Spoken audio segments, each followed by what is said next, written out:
Hello and welcome to the Third Age Babylon 5 podcast with a very special proper meeting episode for once, because we are celebrating the end of the first year of Babylon 5. Season 1 is at a close and we managed to put it just right that it's also the end of 2023 for us. So we are celebrating today and we brought some things to celebrate properly and, discuss the end of this season and the finale.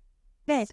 So I cooked this Glühwein. What's the English word again? Mulled wine. I don't like that word. Let's call it Glühwein. And we are drinking it from these nice little tea glasses from my grandmother, which are super cute and super old, I guess. Yes, this is a recipe I made up, so I hope it's good. Do you want to toast it? Yes, let's okay. Cheers. Cheers. Cheers. Oh, that was horrible.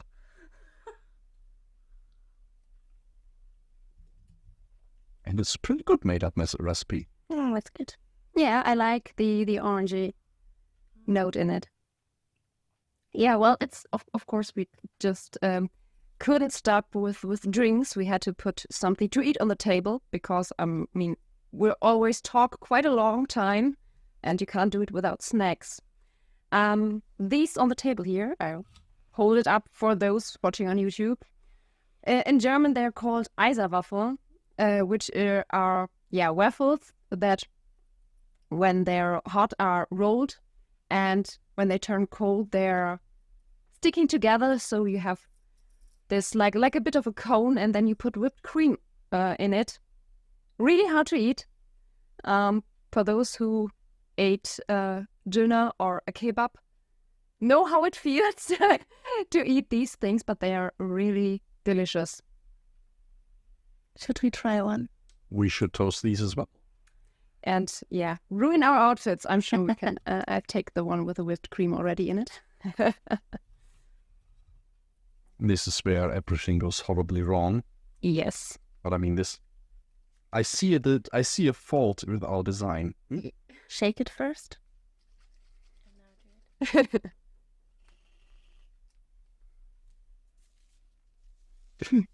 It flew up so nicely. Yeah, that's the problem. We put so much whipped cream in it, you roll home. Just like that. Yes. Yes. So, cheers. Let's hear it again. As a result, on my part, these two are the ones who will do the speaking. I will eat the whole time, so, yeah. Well, this is going to be a problem because then we are not going to get any first impressions on this episode. Too bad. To the ones only listening to us, this is very awkward, I guess. No, this is the ASMR section of our podcast now, so this is no problem at all. No, that we have to do a proper ASMR.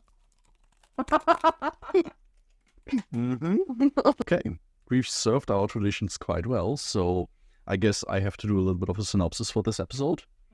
This is terrible because I took a lot of notes, but it is kind of difficult to bring it into the right order. I noticed that while taking. There is so much happening on the station. Well, I guess we start with the most important first thing, as you lose your hat.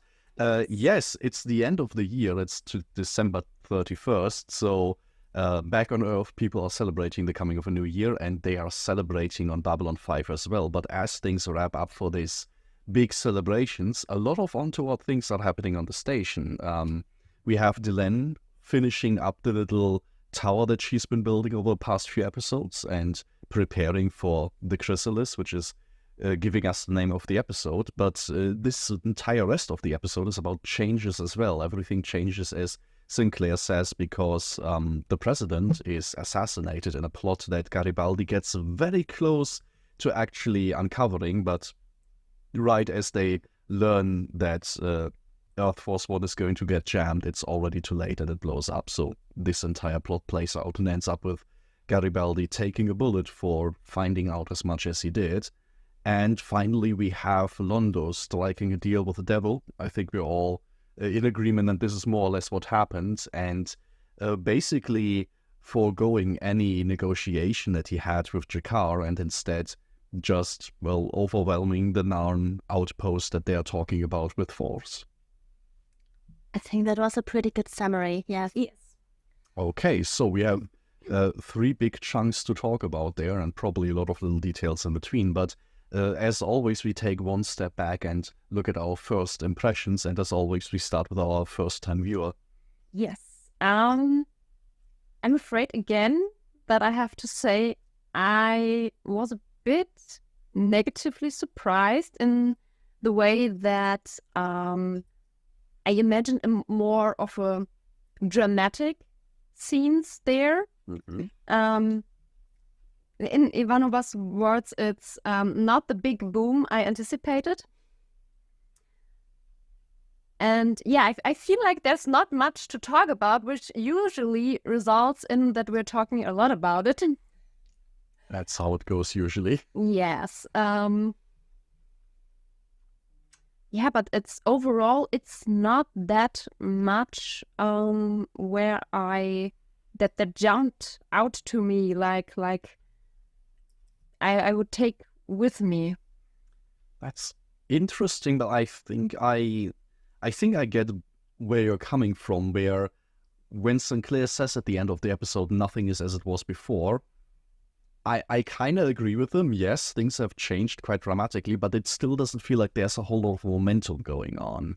It doesn't feel like, oh, we are now going to jump right into the continuation of this, because I don't really know what that continuation would look like, because there's these things happening, but they aren't, they still don't feel like they're very clearly building up towards something.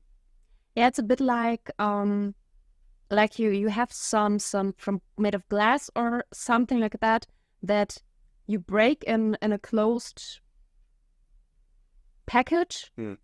You know that it's broken, but you don't know how horrible does it look. Yeah. And this is like the kind of feeling I have after this episode, because I know there's a lot happened, a lot drastical things happened, but it's not like in the consequence of this impact will result from it. So yeah, it's a bit like a bit unsatisfying. We have yet to see things unravel from this problem, Yeah. right? Yeah. And of course, it's not the usual finale you have comparing to other series as a season ending, where usually something really big happens and then you don't have this cliffhanger. It's more like there are things that will be different after the things that happened, but you already have a bit of a solution of the big thing that happened in this episode, and that's missing. We should talk about this. Maybe we can have even a little conversation about how this season 1 finale compares to some of the other ones that we know and maybe really like. Like, we could talk about the finale of Stargate Atlantis, for example, the first season, which is like pretty much exactly what you're describing here is kind of what you would expect. But before we get to anything like that, what are your first impressions, Layla? My first impressions were, I always remember a lot of first impressions with this episode, because this is still the part I've watched a lot more than just twice.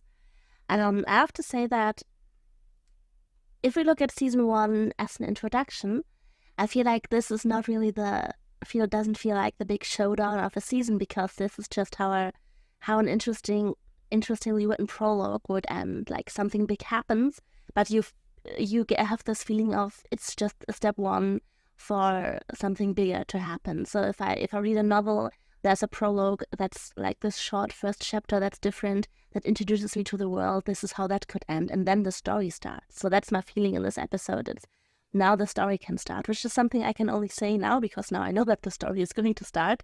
The first time, I guess I was mildly interested in what was going to happen next. But the episode where the show really got to me, where I really was like, now it's interesting, now I want to see more, now I'm totally invested into this universe, that is still to come. But we're getting closer, so I'm really curious on finally saying that, like, this was it, this is why I really like the show. We're not quite there yet. But yeah, for me, this is really an episode that I think it brings together a lot of plots that were introduced. Like, a lot of loose ends are very, very loosely tied together here, and now it can take off and do more. That's it for me, I guess.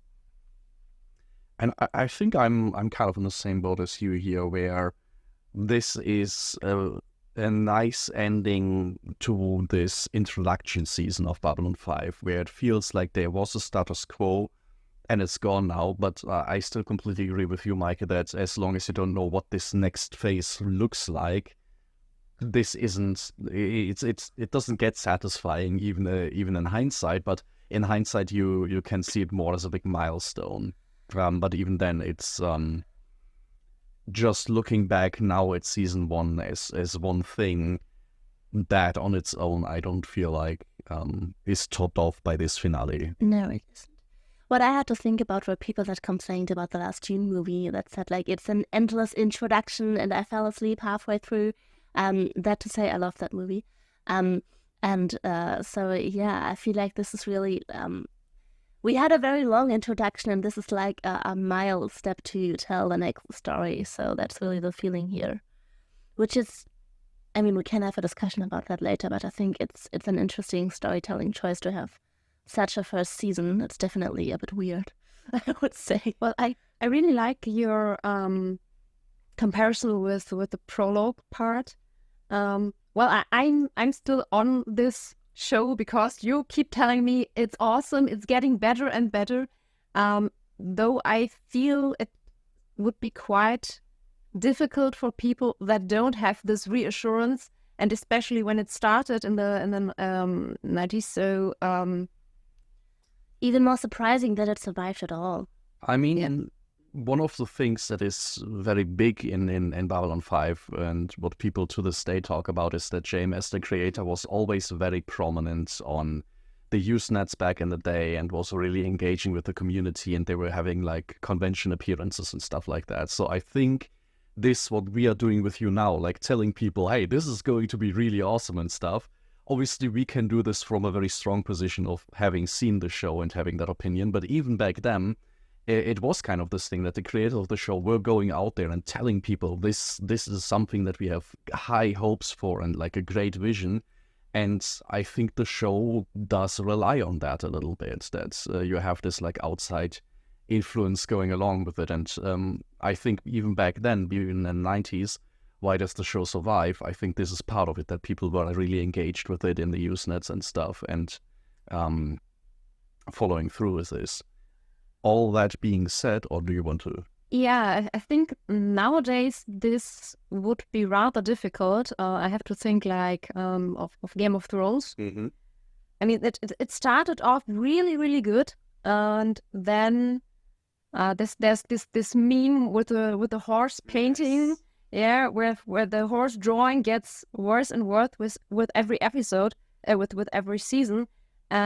And yeah, I think this is what a lot of people might be scared. And on the other hand, there's this, yeah, it will get better. It feels a bit cheap, or it would feel cheap to me nowadays if there's like someone saying, yeah, it's this is going to be this and this. Especially, I mean, if you start a series like this, I mean, this like with How I Met Your Mother, where the ending was always ready from the start. I think it is easier to draw a red line through all of this. But yeah, just because you have an ending prepared from the start doesn't mean you have a good story and a good series you present. Therefore, I think it's rather brave from both sides, from the creators and from the fans, to keep watching this and say, yeah, this is going to be awesome. When you have like episodes, we already had like, oh, this is so boring. Can't something interesting happen? I think what added a lot to this is that the creator of the show is quite a character to this day. So his way of interacting with people, I would say, even nowadays feels different than your generic sort of corporate, hey, this is going to be great hype, man. So I think it has a lot of that to do with people buying into this. But also maybe a lot that TV worked a bit differently in the 90s. Like Monster of the Week episodes were a bit more common. And then nowadays we have a lot more of this narrative drive in TV shows, and yeah, also kind of sold to us in a different format because, you can watch whole seasons in one evening if you want to through streaming services. So I think also the way people perceive TV shows or series is also changed a lot over the years.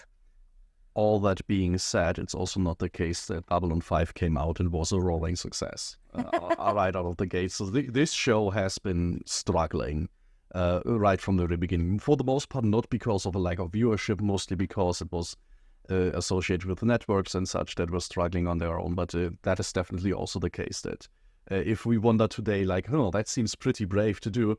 Yeah, it was. And it was an extremely ballsy gamble that they went on. And at many, many turns, it almost didn't go through. So there's a million other shows from the 90s that basically tried similar things and didn't succeed. And not necessarily because they were bad or worse or anything like that, but just because they didn't get as many lucky breaks as Babylon 5 did at the end of the day. Though on the other hand, I think, or at least it feels like this to me. Of course, this doesn't mean it has to be correct, but it feels like for me like there was in the 90s and that the people were braver in trying new things. I mean, if I'm looking what is in the movies and in the theaters and stuff like that, it feels like there's a lot of remakes of old stuff. Of course, there is a reason to a lot of these remakes just because there are more opportunities to put these things out now. But on the other hand, it feels rather cheap. Like, let's just sell a story where we know it worked once, so it will work twice. Now we're opening up a door here. That's a rather big issue, I guess. I mean, but I see the point, and I guess there definitely is some truth to it. I mean, we can also approach it from the different angle. Just now, as we're recording this, well, not just now, but in the year that we are recording this, that we are closing this out on, something I would venture to guess somewhat similar to Babylon 5 has happened, where you have this idea, we live in an era where there's a lot of big established sci-fi franchises like Star Wars, like Star Trek, which were as big in the 90s, if not more so, and a very passionate creator came along and said, I'm going to pitch a completely original idea. Babylon 5 in the 90s, which was very brave to do, and this year it's Zack Snyder's Rebel Moon, which absolutely flopped and nobody even knows about it because it didn't try anything brave. And I don't think I'm saying anything controversial when I say that it was regarded by critics and audiences alike as a general disappointment. And I think this is definitely something that we see nowadays, that taking risks is difficult, and there's many examples of people not taking those risks even when they try to do something wholly original and not doing a remake, because it then still is just kind of rehashing the same kind of tropes, the same kind of symbolism, the same kind of style that has been used for the past 10-20 years. And maybe this is ultimately also what gives Babylon 5 this right to existence. Like, we are looking at it in discussing season 1 now, there were many turns where we said, well, this feels very different than Star Trek, this feels very different than Star Wars at the time. And that in and of itself is a massive boon for this show, just by virtue of being something fresh. Do you remember how tough it was, or how hard you had to work to keep me watching it? No, you were. I was quite, yeah, because I guess, I mean, I had your words always that it became more interesting, of course, but also I was in a very hard sci-fi mood when we watched it, so I would have swallowed a lot of things, actually.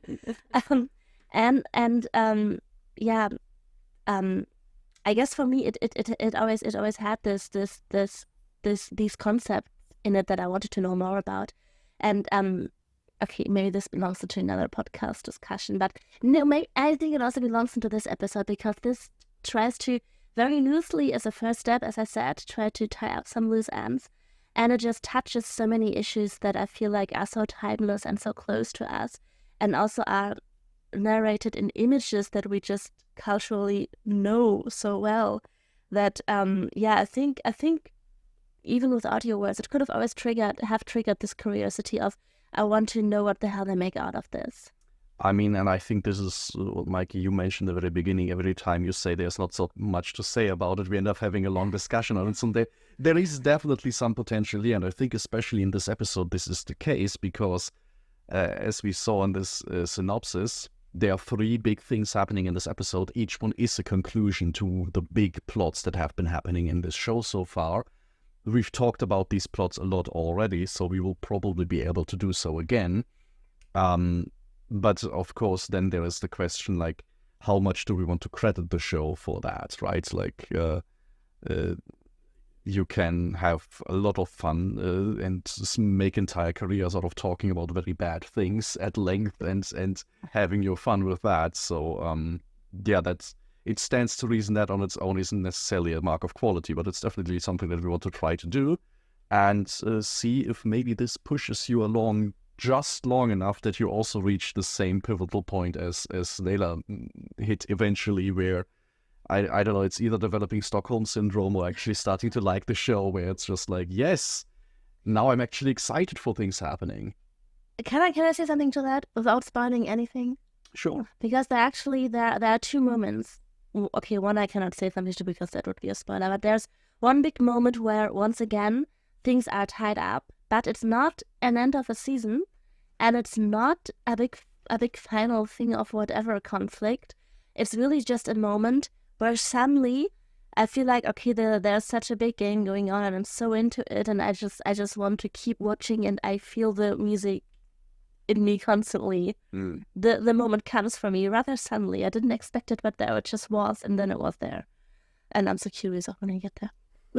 It's gonna be, you will have to give us these moments as we kind of go through your first-hand experience, and then we see if they match up or that would be your preferences are so different. If you have that moment and when you're going to have that moment, that will be interesting. Or if it works differently, because I think emotionally we work very differently, so that's also... Yes, this is one thing. And on the other hand, I think there are some things that you just realize afterwards. Like if there's a change in your life, or if it's a character thing or anything, it's usually that after it's developed, you realize, hey, that's different. And I could imagine that with B5, this is the same for me. Maybe it's gonna be like the next meeting together at the end of season 2, where you can then retroactively tell us, by the way, this was the moment where it started clicking, even though I didn't realize it at the time. Yeah, because I mean, at this point, it's like I'm sitting there. Yeah, okay. So, what are you doing with all the stuff you put up? What are you constructing? So, and 2 things I would like to add to that, actually, because one thing is that I think we said when we watched the first regular episode, not the pilot, but the first regular episode, that we were then like, okay, interesting, but why are we seeing this? And what I really loved was that, and maybe I said that when we discussed that episode, I don't know, but what I really loved was, after I finally watched all of it, I came back to that episode, and I was like hanging on their lips, because I enjoyed every word, because it had so much more weight, and that is something that I really loved. And I mean, there we are again by these big promises, but that works out, that you can come back and you are glued to what they say once more. That is something that I really, really love. And I mean, it's an accomplishment of itself to rewatch something, and on the one hand to find every time something new, but on the other hand still watching it and feeling this positive vibe, or maybe even feel more of it than the first time. It's the worst comparison I have is with the Avatar movie. I watched it the first time. I was like, oh my gosh, this is amazing. And then I watched this a second time and was like, hey, this is Pocahontas in space. That did also happen. With a lot of CGI, and I was rather sad with that, and I stopped watching it midway because I was no longer interested in it, because it's not like it's there are movies and series you watch again and again and again, and you always feel content to watching it. And yeah, then there's the other way. And this is going to be something that's very interesting also in your experience, because everything that we are doing right now is still somewhat experimental. And there are people, and a significant portion of people who are big fans of Babylon 5 and will say this is one of the greatest shows ever, but also consistently skip the entirety of season 1 and will say, yes, I mean, that's the actually, big now, thing. but okay, now I have to open up another big thing for me in watching TV. Before you go on this, I'm sorry, but all who do this, I don't understand you. I'm sorry. This would trigger so hard my inner monk. I haven't this no. That as well. I have to say, I kind of get it, because you can still get a big portion of the story if you do that, honestly. But I also, I watch TV shows and I read books. I mean, I'm interested in world buildings and in scenarios, if it's historically or if it's sci-fi. I need that, but I also need the characters. And looking at some changes that are at some point, of course, going to come, I could never switch the first season. And I could never be like these moments, these things someone said there who may not be there later or whatever, just skip through that is also something that I could not do to the story. I don't know. I mean, a bit of skipping, if you already watched it, yeah, I can understand. It's like, well, I have to admit I did this quite a lot when I rewatched Lord of the Rings. Yeah. And when it came to part 2 and 3, when Frodo and Sam are on their way, I might have skipped this a few times. Yes. But completely skipping it. And even from time to time, I rewatched this, even though I knew this is not really my up my alley. I just watched it to refresh my memory and to have the complete story in my head back again. Mm-hmm. So constantly skipping, no, this just I get no. And I just find it interesting because, like, obviously we have a very strong consensus here, but at the same time, I just mean to say, like, this is Babylon 5 can work on very different levels for different people, and this is perfectly fine. And what I will say, in terms of experiencing the story wholesale, Babylon 5 is a TV show. It is written as a TV show, and yes, the creator has a plan from A to B in mind from the very beginning. But he's also very pragmatic when it comes to the realities. The original plan that he had is very different from the plan that he has at the end of season 2, at the end of season 1, at the end of season 5. And so I think it can also just depend on what version of Babylon 5 you read, that it is that really clicks with you. And season 1 isn't necessarily part of it. And I do think at certain points in development, there were versions of Babylon 5 that existed that didn't include anything that we've seen so far, or include stuff that happens after. So I don't think it's necessarily so easy to say that you get an incomplete experience because of that, because there is a version of the story that is complete like that. Yes, that's what I said when you opened that up. Okay. Like I said, I have an emotional bond to some characters and couldn't do it. But that's also how I sometimes can stick to a show, even though when I miss things or when things are unsatisfying. I think at first when I watched Babylon 5, I was definitely interested in what would happen to Sinclair, because I wanted to listen more to him talk in difficult situations. That was definitely a thing that interested me. Another thing was that I was really interested into Telepath, and was in the beginning really invested in Talia's story, I think, or wanted to know what the hell are they going to do with her, as well as not so much Delenn actually than Lanier. And sometimes when I have that, when I just have this idea of I want to know what they do with this person, I can also watch through a lot of stuff. So yeah, but that's just a very personal thing. I can read a whole novel for like a few scenes with one character. So that's just me. I'm very character bound sometimes. To get back to your idea of that there are different versions of Babylon 5, I think this is rather interesting if you think about this concept, because we're if we go back to literature, then we're at researching of editions. There are like if you like a whole different thing would be looking to the very first version of Tom Sawyer, for example, and taking a look at now and a version from today, of course, depending for which audience it is, but you can be rather sure if you don't explicitly buy the original workout from, I'm sorry, I don't know the date right now, but if you don't explicitly look for this, you will certainly have a different version of this book, because there are changes in it, because there are some phrases that no longer work, because no one would understand them. Then, of course, there's racism and stuff like that. That is, especially if it's for children, that's cleaned out for obvious reasons.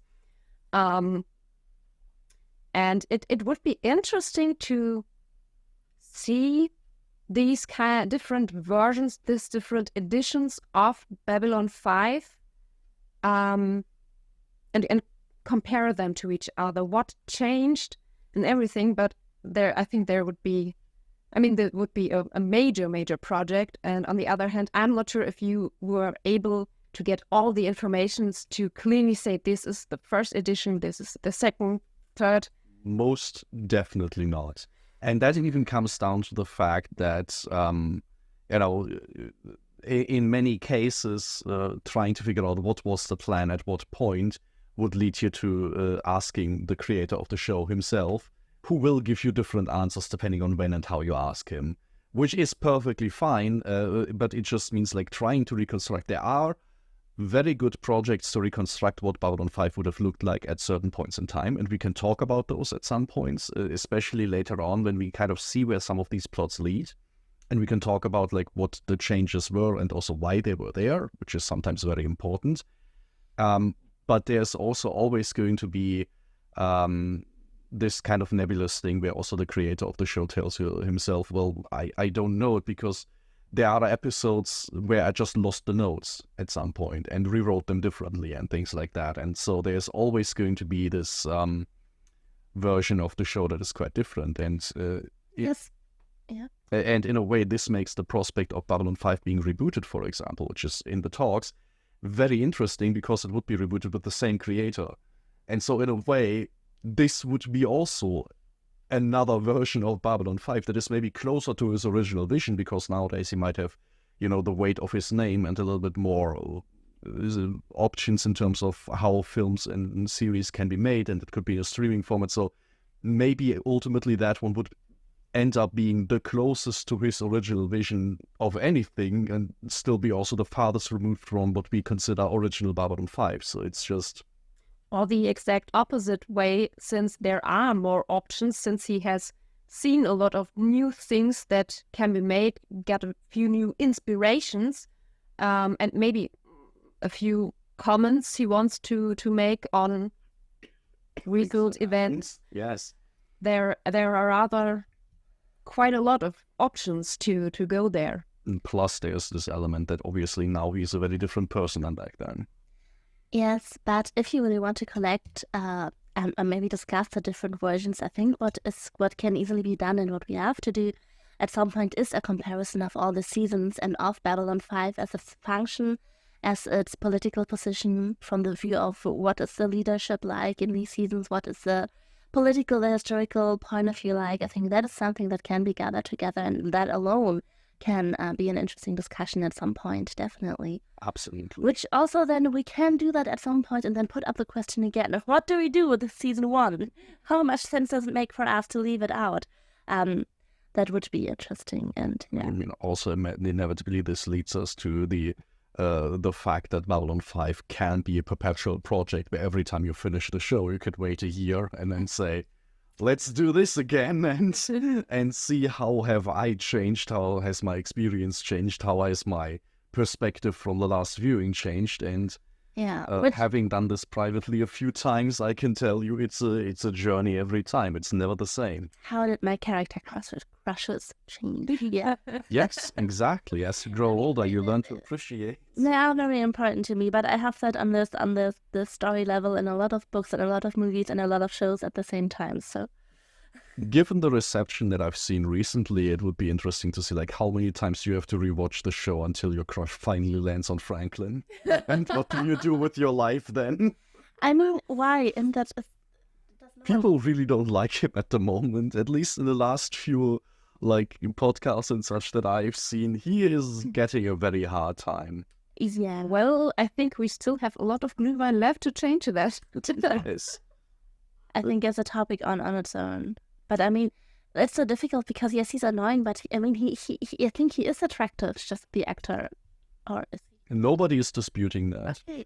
There are episodes where he takes his shirt off and people are continuously amazed. I mean, what I was just thinking was also I don't want to live through the pandemic with him.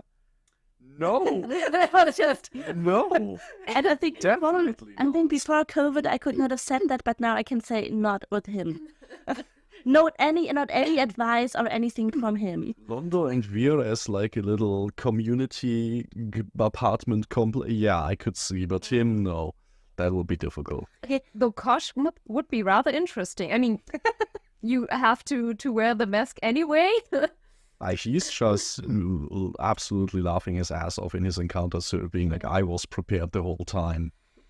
Oh, it would be awesome to have like, okay, we can't go out because there's a pandemic. Come on, I show you a few of my favorite movies and then please tell me what you think about them. Yes. That would be hilarious. yeah. Shall we talk about the actual episode? I just want to say this was the longest first impressions we've ever had. So it can only get better from here on. We'd like to put a big timestamp in here. Guys, we talked a little bit about what we think about how stories work, but if you actually want to hear us talk about the episodes, skip 20 minutes in. But as far as I know, as I know the Valen fans, that actually I think they would be interested in that part as well. Yeah, Anyways, give them the option. yeah, the actual episode. Yes. Yeah. A lot of things happen. We have 3 big main plots to go into.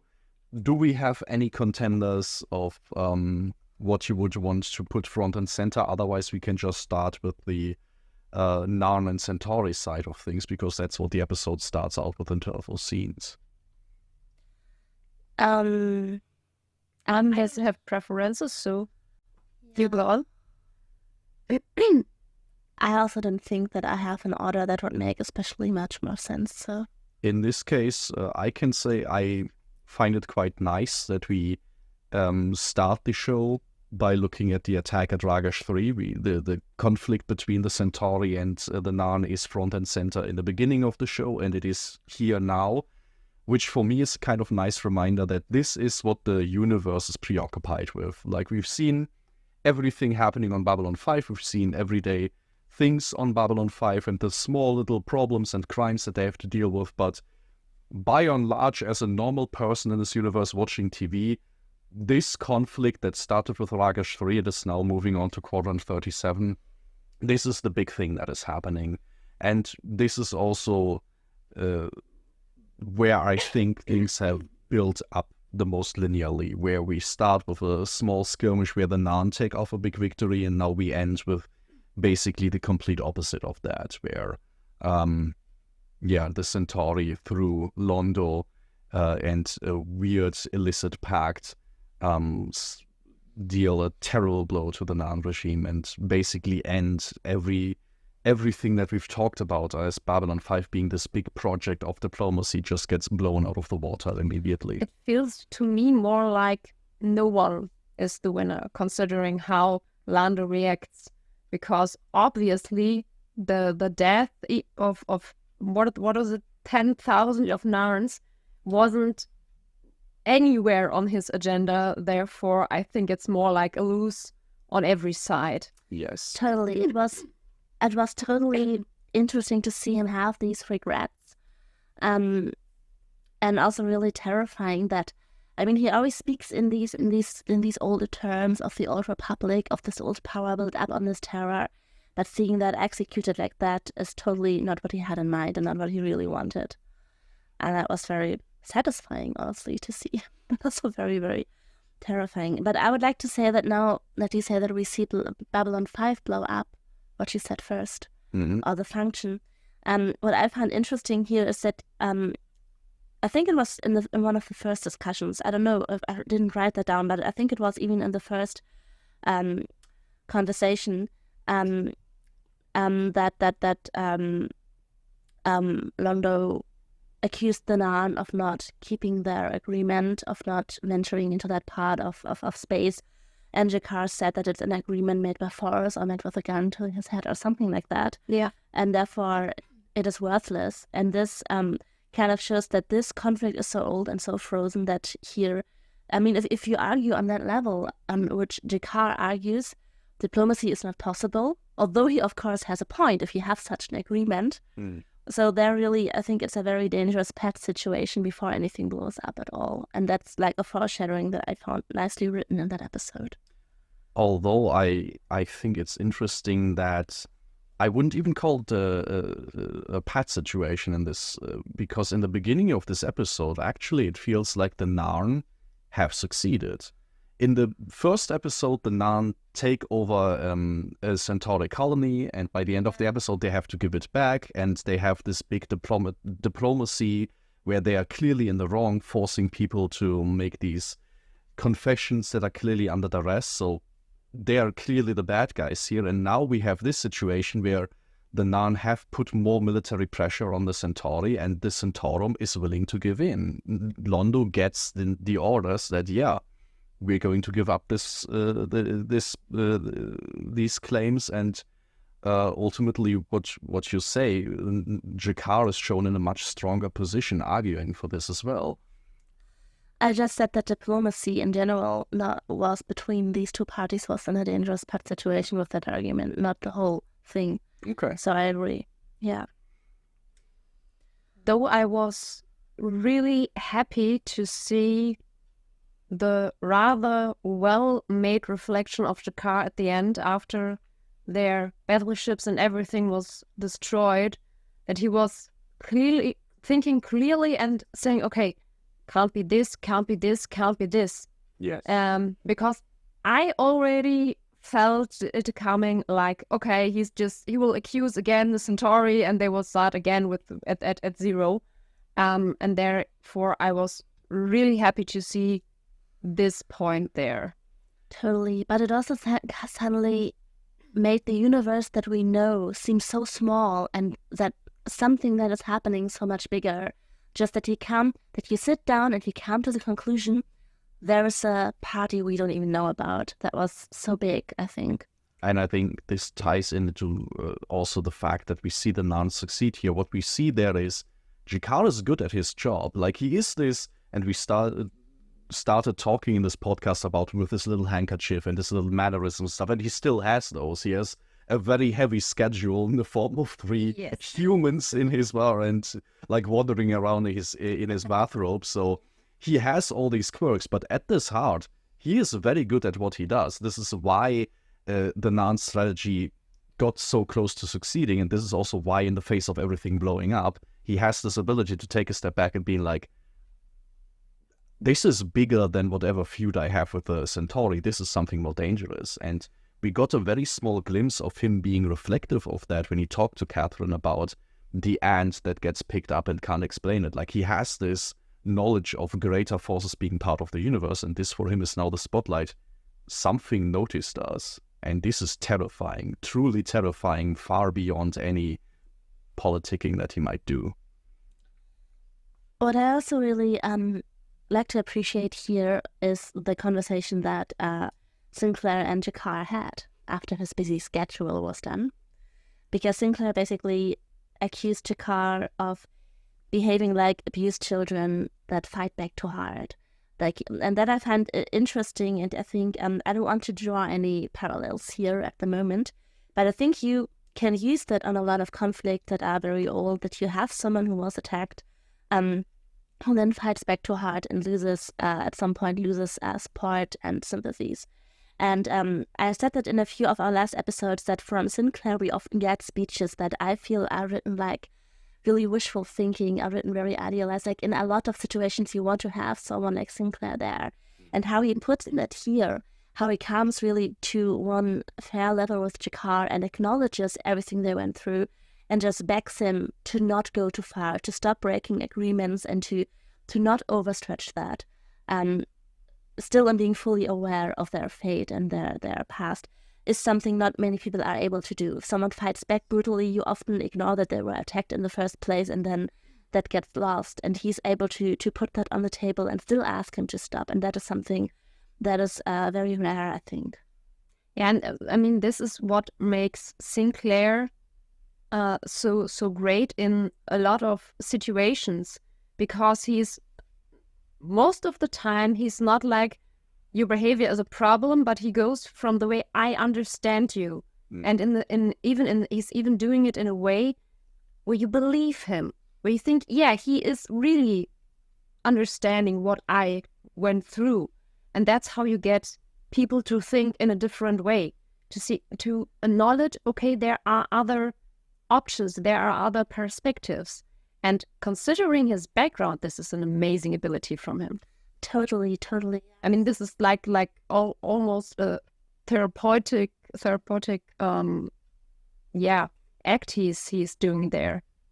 And I think this is one of the moments where this finale has some strength in tying a lot of things together, because yes, so much of the season we spent on Sinclair dealing with everything that he went through in the Minbari War, and very importantly, we've seen that he's not successful in doing that. He very much needs therapy himself because he has this weird hero complex, but at the same time, we've also consistently seen and illuminated from very different directions that he has this ability of not carrying this grudge through, of forming a connection with Delenn, and of being able to tell Jakar this. Although I have to say, I also find the answer that Jakar gives, both in that scene and then later on, at the same time completely understandable, where he's like, okay, you tell me I'm like an abused child that lashes out, but then you also have to understand I have no other choice. It's not like the abused child is sitting there calculating what self-destructive or not self-destructive this behavior can I choose now.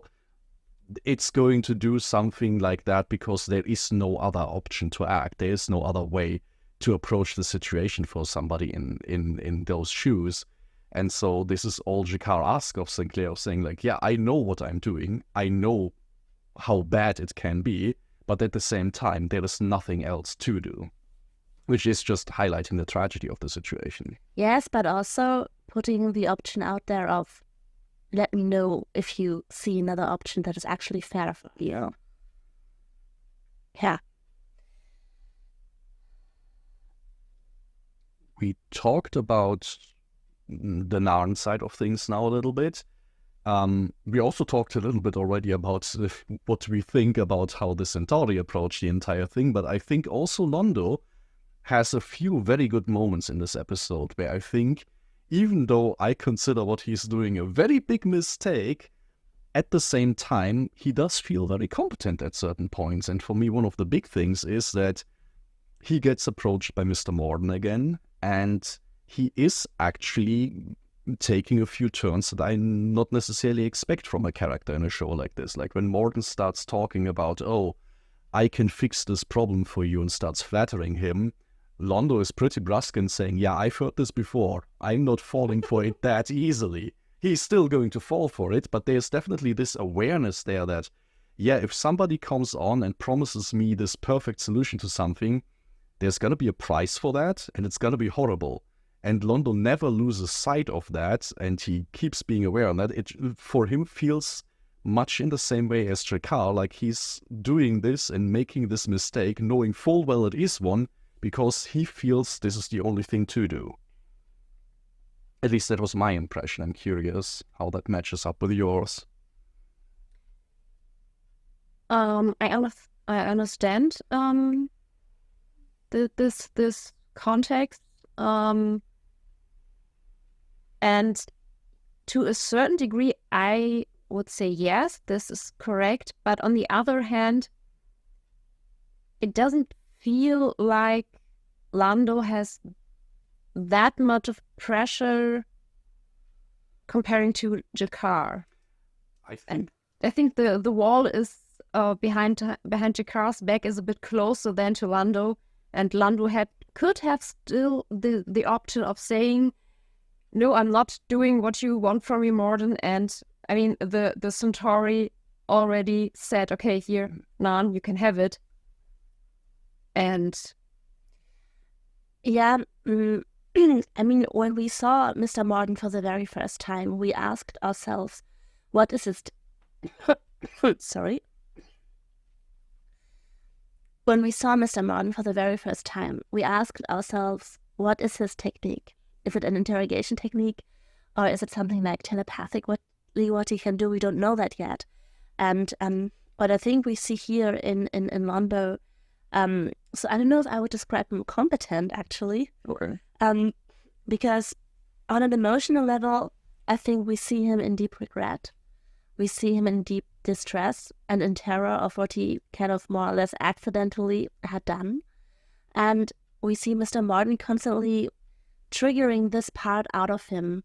If that is just by the things he says, or if he has any other abilities we cannot say, but it's just Mr. Morden constantly knows how to speak to this part that kind of is existent in Londo.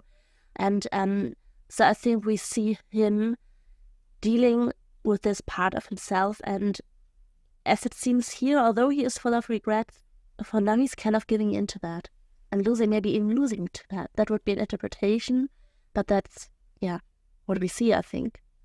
I can totally buy that, and I think it's very much the case where the reasoning, the rationalization he gives himself, I would say is very similar to Jakar, but I also completely agree with you that the validity of that is very different. And I think a big part of this is that Jakar still feels very much like he is speaking for the Narn as a whole, whereas with Londo we've consistently seen he's not. He is speaking for this weird, like, idealized past version, and the actual Centaurum, his actual government, consistently has been much more diplomatic in whatever has been happening, whether that was the incident at Ragesh 3 where they were willing to give in, or now. And so I think this is also what still makes the Narn as a whole society out to be much more the aggressors in this situation still, even though they have been oppressed in the past. At this moment, they are definitely the ones making the moves that move the galaxy closer towards a conflict. Whereas with the Centauri side, it hinges very much on Londo himself, you know. Yeah, I think that's the problem, that it's way more on him, his personal decisions, his personal preferences, especially since you have this contrast between him and his political pendant. Therefore, it feels more wrong because it's just an individualized decision for an entire species. And he's kind of isolated in both directions, right? On the authority side, his government is saying, yeah, I guess we give in. And on the other side, you have Vir as another individual Centauri who sees Mr. Mon, says, wait, what? What are you being promised? Like, who is this? Why is he here? Why are you listening to him? Like, in both directions, you see that both on a personal level and a professional level, there are people around Londo who aren't making the same decisions here. Yeah. Also, yes, the Narn are the active force in the conflict at this point, but also because the Centauri are kind of in this passive position constantly, without Mr. Morden constantly interfering and constantly playing around with Londo, the conflict would still grow kind of cold, maybe, or at least would not be so close to an escalation. So whoever Mr. Morden is, he definitely has the interest to keep on the Centauri side the potential for an escalation going, because without his meddling, it would probably not be at least that close to it. To keep the fire burning. Yes, he needs the fire for some reason. Now that we are in this plot... Before you go on, I think at this point, the Centauri Republic would be, if they were moving in any way, I think it would be more on the financial side. Like, okay, you doing something we don't like, so you don't no longer get this trade route that's important for you, or this and that. Stuff like this, not an attack and destroying things, like more on a level like we would have it on the same version now. I mean, this is kind of what we see in the very first episode, right? When Londo's first instinct is to be like, okay, the Narn finally openly attacked something. I can now try and build this power block of all the unaligned worlds and align them with the Centauri Republic against the Narn. And this would be kind of this idea, let's just pressure everybody who is weaker than us to sanction them and to cordon them off and blockade them, so that the Narn ultimately don't really get anything. They might gain one planet or two, but they lose so much more connection to everyone else, which on one hand would be a way of resolving or at least continuing this conflict in a colder way, but at the same time it would also massively diminish what Babylon 5 can do, because the less interaction there is between worlds, the less trade there is, the less effective this haven of peace can be. Yeah, though I think on the other hand, if they would go the way of closing off trade routes and stuff like that, Babylon 5 could still try to make them communicate again. I mean, it's something different if you close a door or if you shoot someone. Yes. So I think there would be more options to really handle it than like the destruction of anything. But then we also see what this would require is somebody who is on Babylon 5, believes in Babylon 5, and believes that it has this potential to be kind of the table that the Narn are being forced to. And I think if we learn anything about Londo in this episode, it's what he says: nothing can ever be changed. There's this fundamental belief on his side that ultimately this is all pointless and not really leading anywhere. Yes and no. I think if it comes to the Narns, that this kind of sticks. But on the other hand, I don't think he's thinking this in context of the other species. I think if it comes to Delenn and the Minbari, or it comes to humans, he's on the completely different point of view than if it's about the Narns. Therefore, I think there's potential. Maybe let's talk about the attack for a moment, because Oh yeah, sure. Yeah, the spider spaceship. I was so surprised that we saw them here. I didn't remember seeing them in season 1. I mean, we did see them once before, right? Yes, still. They had a lot of scenes where you could see them clearly. What were you thinking of them? Or maybe let's start at the beginning. What were you thinking at the reappearance of Mr. Morden? Yeah, I was a bit surprised because I didn't think to see him this quickly again. Okay. And yeah, well, that's kind of it. Yeah, I mean, that's enough. Yeah, and the unknown, the Mr. X species. Yeah, like I just said, it was a spider spaceship. And yeah, I don't know with this ghost-like or camouflage appearance they had there later. It kind of feels like a bit Android Star Wars-like, though I'm not sure if I'm thinking about if it's the new movies I'm thinking about, not the newest, but yeah, I think this could be possible. On one hand, I was happy to see, okay, this is obviously not something humanoid looking. And then I was back to Mass Effect again and already hearing the Reaper in the background. So the question is it organic or not? Yeah, I don't know. It kind of feels like mechanical organism, if this makes sense in some way. Right. It does, because we've already, think of infection, right? Like, this is something that exists in this universe. So maybe that's it. Yeah. Like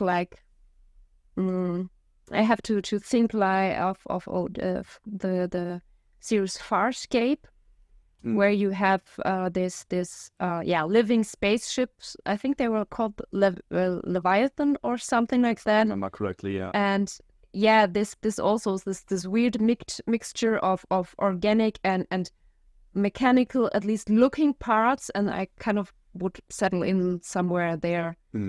Not sure if more mechanical or more organic on the side, on the scale, but yeah, this direction certainly, at least that feels to me like it. It would be surprising if they had like insects, this protection. This like chitin exoskeleton. Yeah, that would also be an option. Though I'm not sure if this would be well, let's say too boring in there. I mean, I would be open for both sides, though I would more lean into this mechanical thingy. Though it would be interesting to see how Morden communicates with them, and on the other hand, to see what exactly he is. Yeah, because he is kind of this weird interface between them and Londo, right? But then why make him human? Like, why not anything else really at this point? Or why not communicate directly? Yeah, but I would think that putting him into a human shape is a rather smart thing, because the humans are the, well, let's say new players on the board, and therefore there are a lot of things the other species which are on a longer term with each other that are unknown, not understandable.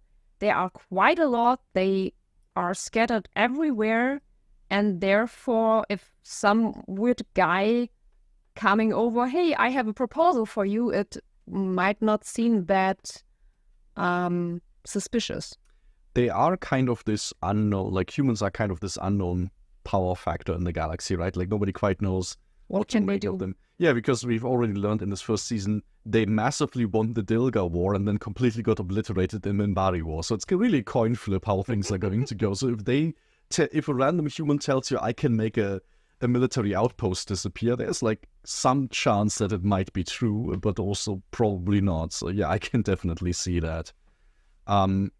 Yeah, if we're talking about the attack sequence in and of itself, I have to say once again, I quite like how the Narn are portrayed in this. Like their entire outpost looks very makeshift, like it's hulls of ships welded together to make this big spaceship structure. And I mean, yeah, we've seen one of these spider ships blow up the radar vessel in Signs and Portents this season, and I mean, this was pretty much the same. It took a little moment, but yeah, more than anything, it feels very much like a replay of Vagesh 3 to me, just a big force suddenly coming in.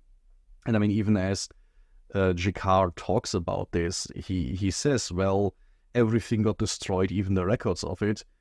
There are some candidates that could do this technically, like the Minbari and the Valons, where he just says, well, but they wouldn't do it though. Like there's political reasons why they wouldn't, but even though this attack was super overwhelming, we've seen in the show, and he tells us that technically this is something that can be done. So it's kind of hard to gauge what we're really dealing with here.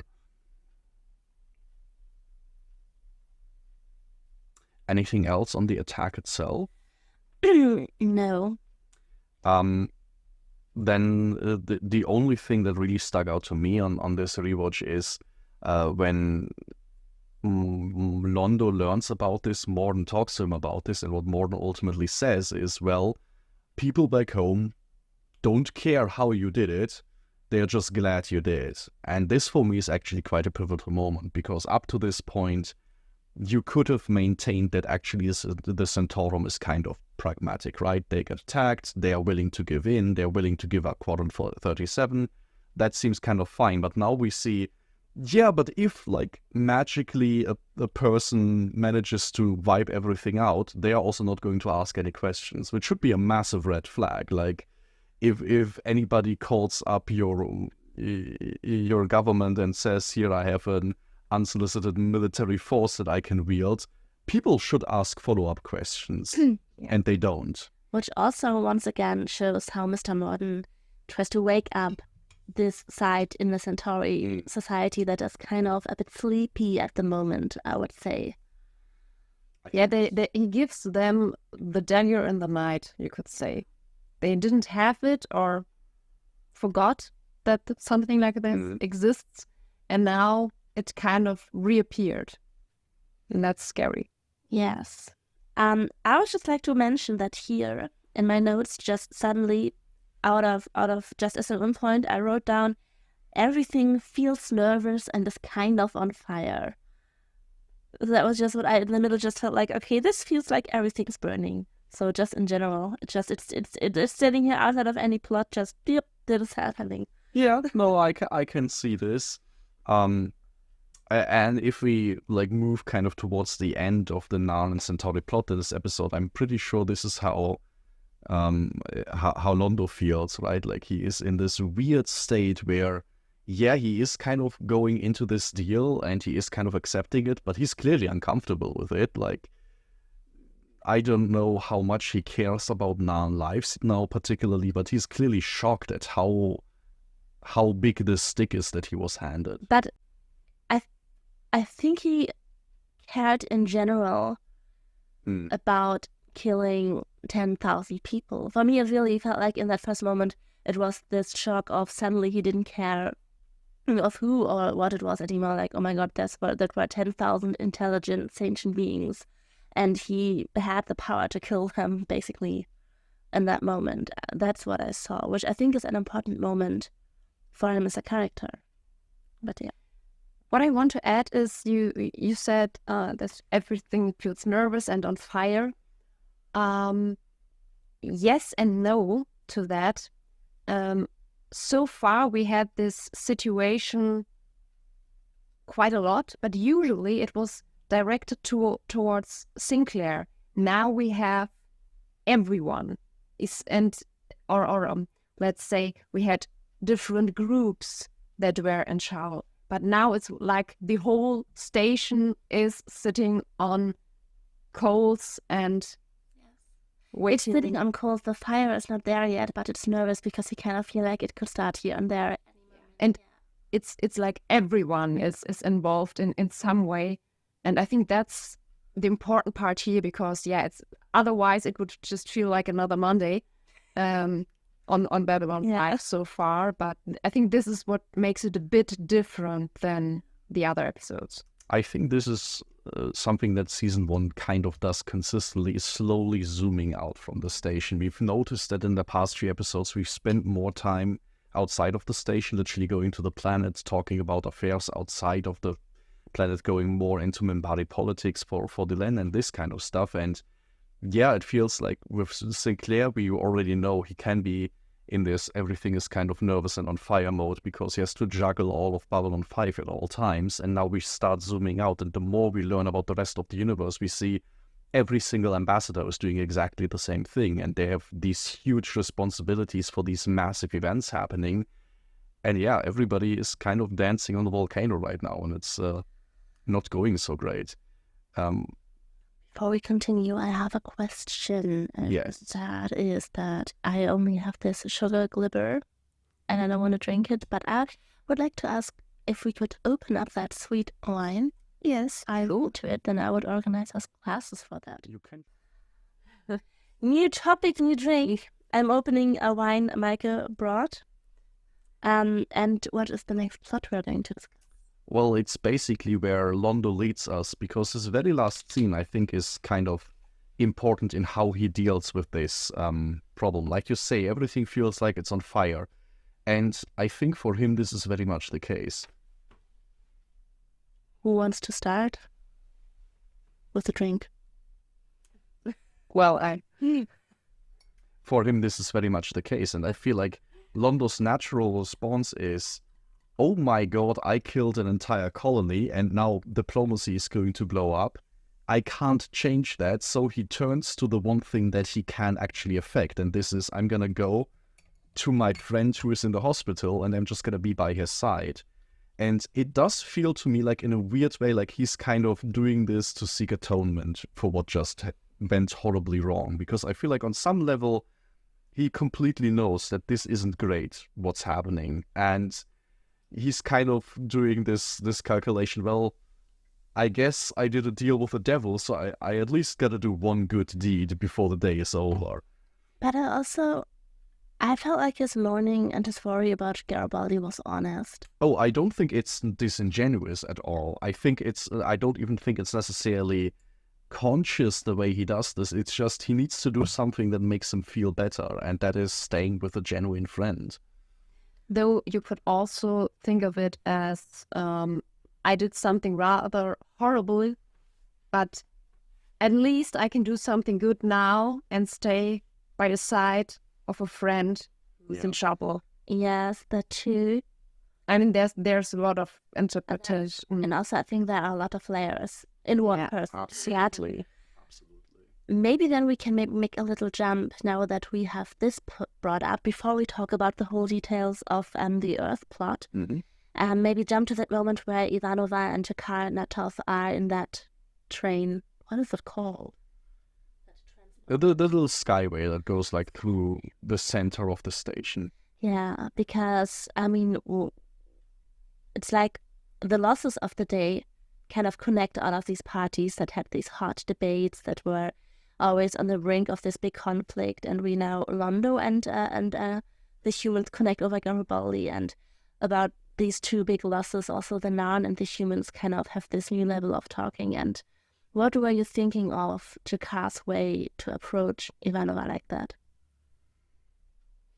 I think it's a glimpse on his private side, I would feel. With Jakar, I still feel like he is very much the political side of him and the private side of him. And the one that we kind of see as this mustache-twirling villain throughout most of the season is very much the political animal that he is. But I do think there is a completely separate private side of him, and this is him in a very rare moment showing this in public and being like, this has been a terrible day for everyone.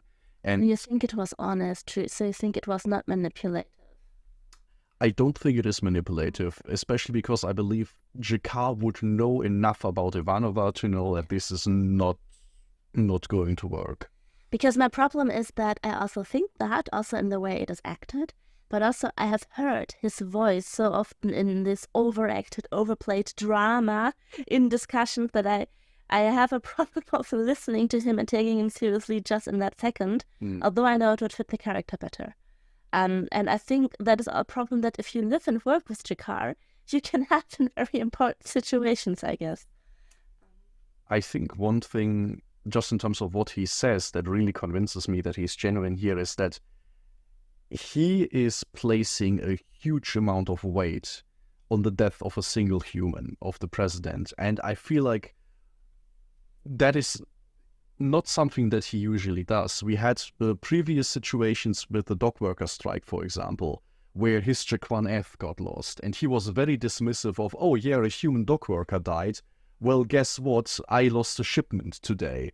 And like in this political angle, he was like able to completely go over this. But here he's like, we lost 10,000 people in an entire colony.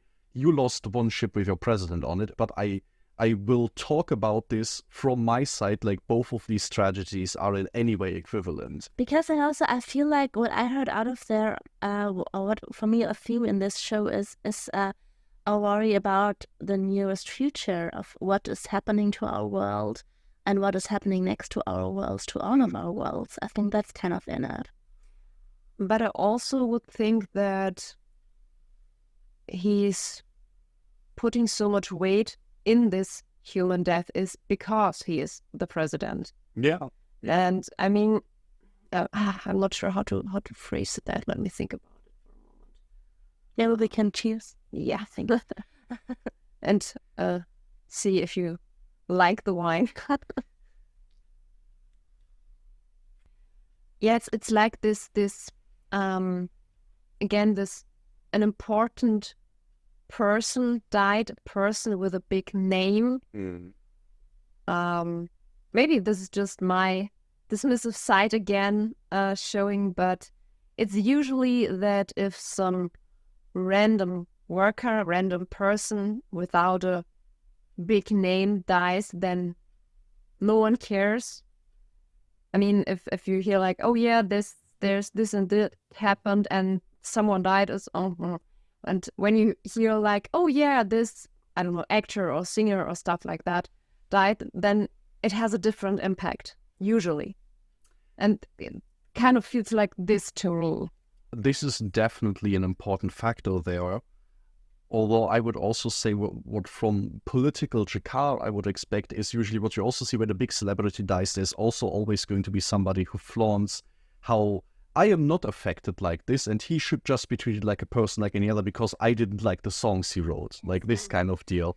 And for me, it's a little bit like the equivalent would be the Pope dies. And if I, as a not very religious person or so, go up to somebody and say, I recognize that for you this is a massive deal, a deal that changes your world as much as if like 10,000 people of my world died, that is showcasing a sign of I am giving you a certain measure of respect right now that maybe isn't always expected. And for Jakar, he's definitely not somebody that I would expect to do that willy-nilly. Yeah, meaning we have to say, but wouldn't you agree that it's also part of his job as an ambassador to recognize in a political context there's someone important that died and everything? So I think, yeah, there's again a lot of layers coming together at this point. Definitely. And also, it's just that we don't know yet who, or who we know, I mean, who knows what now? And what is in the... Ach, dieser ungebildete Jakar. I mean, it is unknown who destroyed the outpost. It is also unknown who killed the president and why. At least if you're that bitchy woman on... She is a senator, a person of great power and intellect. Do I look like I care? So it's unclear what these attacks are the start of. It's unclear where or how they are coordinated. And so I think recognizing the death of the president as a tragedy, just as these 10,000 dead Narn, is kind of recognizing that both the worlds have been shaken up. That's what I wanted to say. That they don't know what we know. I mean, it's unclear what kind of consequences that has. You get the point. It's the fear of the slips of our choices.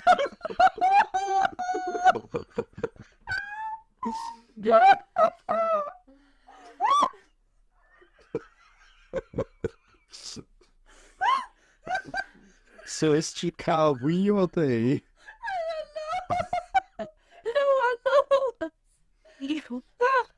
But do I have to I think we can keep it. That's fine. Yes. Ich glaube, du musst ein Stück mehr vorne. Ja. So. Ich glaube, der Boden wackelt mit, aber es ist besser so. Yeah, that just a little something I wanted to add. Because what I definitely feel in this episode is the feel for what's going to happen next on all the sides. And since they have all of these unknown aspects, they have this deep connection of just not knowing what the hell is going on right now. And not knowing what the hell is going on because nobody knows who is responsible, but also, I think you already mentioned, nobody knows what the implications are going to be. Like, everybody knows this is bad, but at the same time, nobody really knows, like Jakar mentions in this conversation, well, I guess the diplomatic talks are moot now. It doesn't really because you don't know who can I trust, who can I rely on, who's telling the truth. Who's telling the truth, but it's also like from the Narn's perspective, okay, like, what do you do now in this non-Centauri conflict? Because that's not your priority anymore. You have to figure out what happened here. So how do we deal with the Centauri? I guess we don't. I guess we don't put any more pressure on them and just try to figure out what happened. And that is just a situation that the Narn haven't been in ever, as far as we know from the show. They never had a bigger priority than getting back at the Centauri, so this is just a completely unknown territory to them. And for Earth Alliance, I figure it's much the same case. Like the sudden death of Santiago just puts everything into turmoil. Yeah, though on the other hand, it's the officials say it's just some malfunctioning, I think was told, and the only one who has an idea of what happened is Sinclair and Garibaldi, of course, and no one believes them, which is again this typical theme of the, let's say, outcast or exiled somewhat in this context, who know something really important and are not believed in, because it's there's no bulletproof evidence. It is far too much of a maybe, and of course if you have an easy explanation at hand, you are less willing to believe in something that complicates things, that show off a threat that you have to deal with. It's easier to just close off your eyes and say, yeah, well, everything's fine, it's just a little malfunctioning. Although you could also just argue, or at least have the idea, that Earth Force is kind of quick on completely adapting the malfunction, because I would expect nowadays if something like that happened, that we would first assume it was an accident and always keep this assumption up, but gather all the information we can get to find out if that is actually true. And that is something that we here see Earth Force as not really being interested in. I think our characters are isolated in a very specific way, and maybe the Americanness of the show comes through here a little bit, where it's very quick that the authority structures of Earth Force say this was a malfunction and just keep silent. And it's not necessarily that they shut down everything, but they're like, you guys on Babylon 5 are not going to head the investigation into what happened here. And as long as we don't know anything else, just shut your mouth and we assume it's the malfunction. At the same time, this entire episode, especially with the swearing in of the Vice President Clark, is very much coded with American assassination of JFK. And there is no term that is more sort of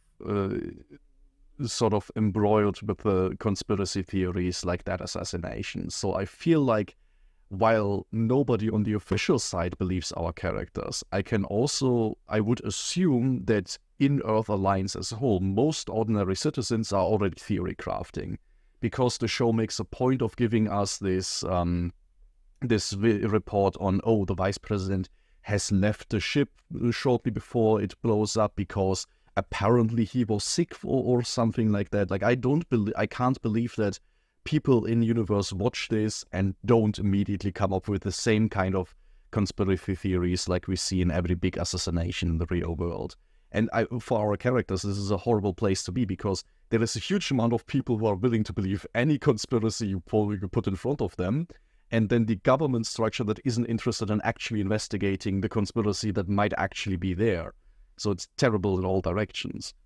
And of course, it's also how quickly they give out this answer that it was a malfunction, because everyone who thinks a bit longer about this knows, okay, this is far too quick. You can't find out this quickly what happened, especially if you have a ship this big just blown into pieces.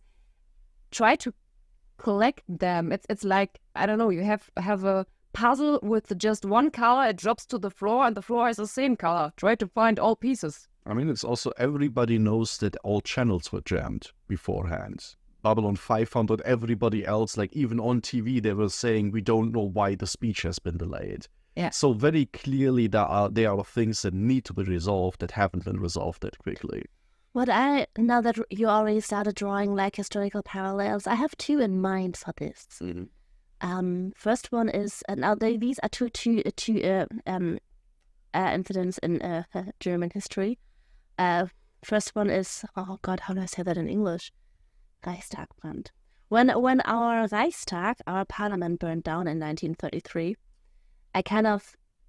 Do you get where I'm going? Sure. Okay. Because you look so critical.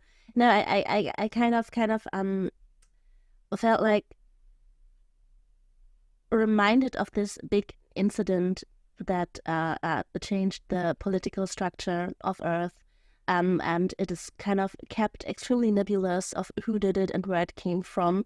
And reactions were kind of quick and kind of fast, because after the Reichstag burned down in 1933, you had the Nazis in the position of power before, but you still had a functioning society, and then you had like mass arrests and and political parties were forbidden, and kind of a society that could fight back or could question any kind of political decisions was kind of at least very, very much disabled, and not completely. Of course, you cannot always erase it completely, but it was extremely harshly attacked after this. And I think, has it ever been resolved to burn it down? Like 100%? I don't think so. There are so many theories. It was the Nazis, it was the communists. Anyone could have definitely. There are arguments for both sides. I'm not sure actually if it has ever been solved, or if there is something most historians agree on at this point. But that's what it reminded me of for once. And I think you mentioned another one. Another one, yeah. I mean, for the other one, you have to. I mean, now we have seen that Clark, the vice president, now assumes presidency. I mean, it's good that we now have a president, at least at first. I think no one wants to see...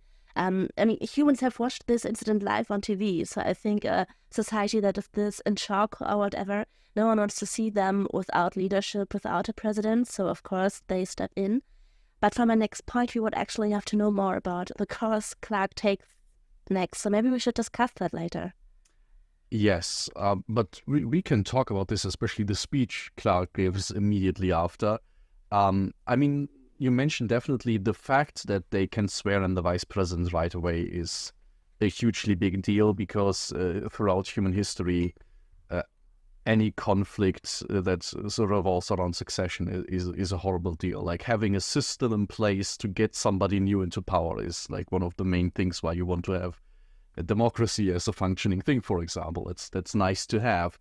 And so that they do this so quickly, we can fault them, of course, for saying, oh, they don't investigate enough and such. But on the other hand, I can also see, like, for this state to function in any way, the first priority they have to is give people a sense of, we are still in control, there's somebody in charge, and now everything after can be resolved in some way.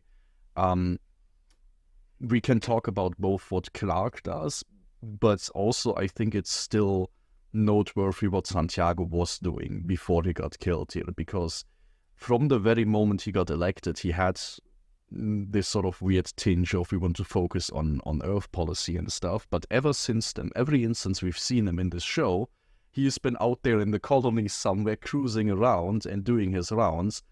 And the sense that I get from this is that right up until the very end, this was a president who was just desperately trying to gain approval of some sort. They mention, like, him transferring at the point of Io, like, very impressively in front of Jupiter is going to be great for voters and stuff like that. Like, just this sense of he wanted to create big pictures of himself being in the alliance, being there and doing things. And I find it interesting that Clark, in the aftermath, immediately latches onto none of that, but what we learned about his campaign promises in the very beginning. What was your last sentence? I find it interesting that we get Santiago talking about Earth and then doing throughout the entire show very different things. And then the moment he dies, Clark goes back to the very first thing we heard about Santiago, talking about we have to create the world that he wanted, focus on our people to get through this. Also, he also mentioned a difficult time, which is also a question of what is he hinting at? What is going to be so difficult? I mean, there are already ideas, of course, we don't have a utopia here, but it's like he definitely talks about difficult times and about focusing on Earth and getting it through a difficult time.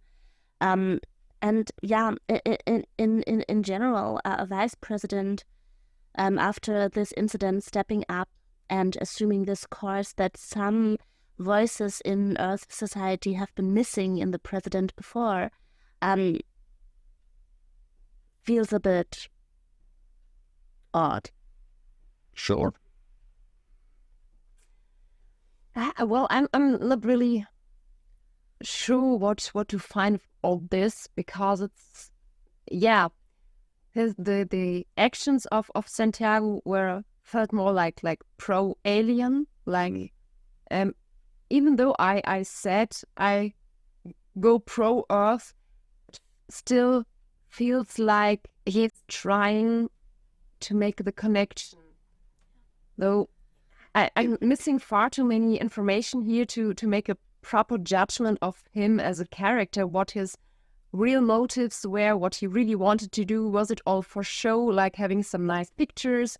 Did he want to be remembered as a president that's going around, one president for the people, stuff like that? Or was it genuine him trying to connect aliens and humans and to strengthen this bond? But his problem definitely was, whatever his basic motivation was, his problem was really finding the position and finding the approval to be able to connect both sides. What I sometimes had to think about was like when we have our CDU or whatever that tries to also catch all of the very conservative voices back into their realm, but then they are like also very progressive in some decisions, and then everything falls apart. That's what I sometimes thought of, no matter what his real motivation was. That's like the politics that reached me. I mean, what we definitely can say, if we have Santiago as a president and we sit here and say, well, I don't really know what he stood for because I am lacking information. But that tells me, okay, he failed at the most fundamental thing out of being a politician, which is communicate clearly what the heck he stands for. Yeah. Of course, this is also what the show does, but if we give the show the benefit of the doubt and say maybe this is what they intended, that's what I take away from it.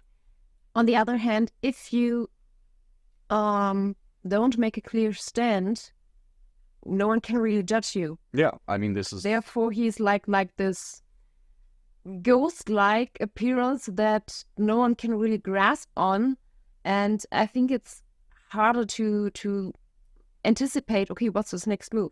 Yeah. Or what is he really trying to do with this?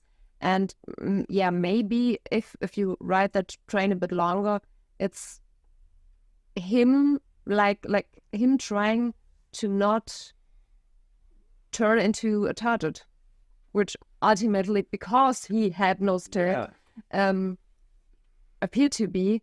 But overall it feels a bit like this.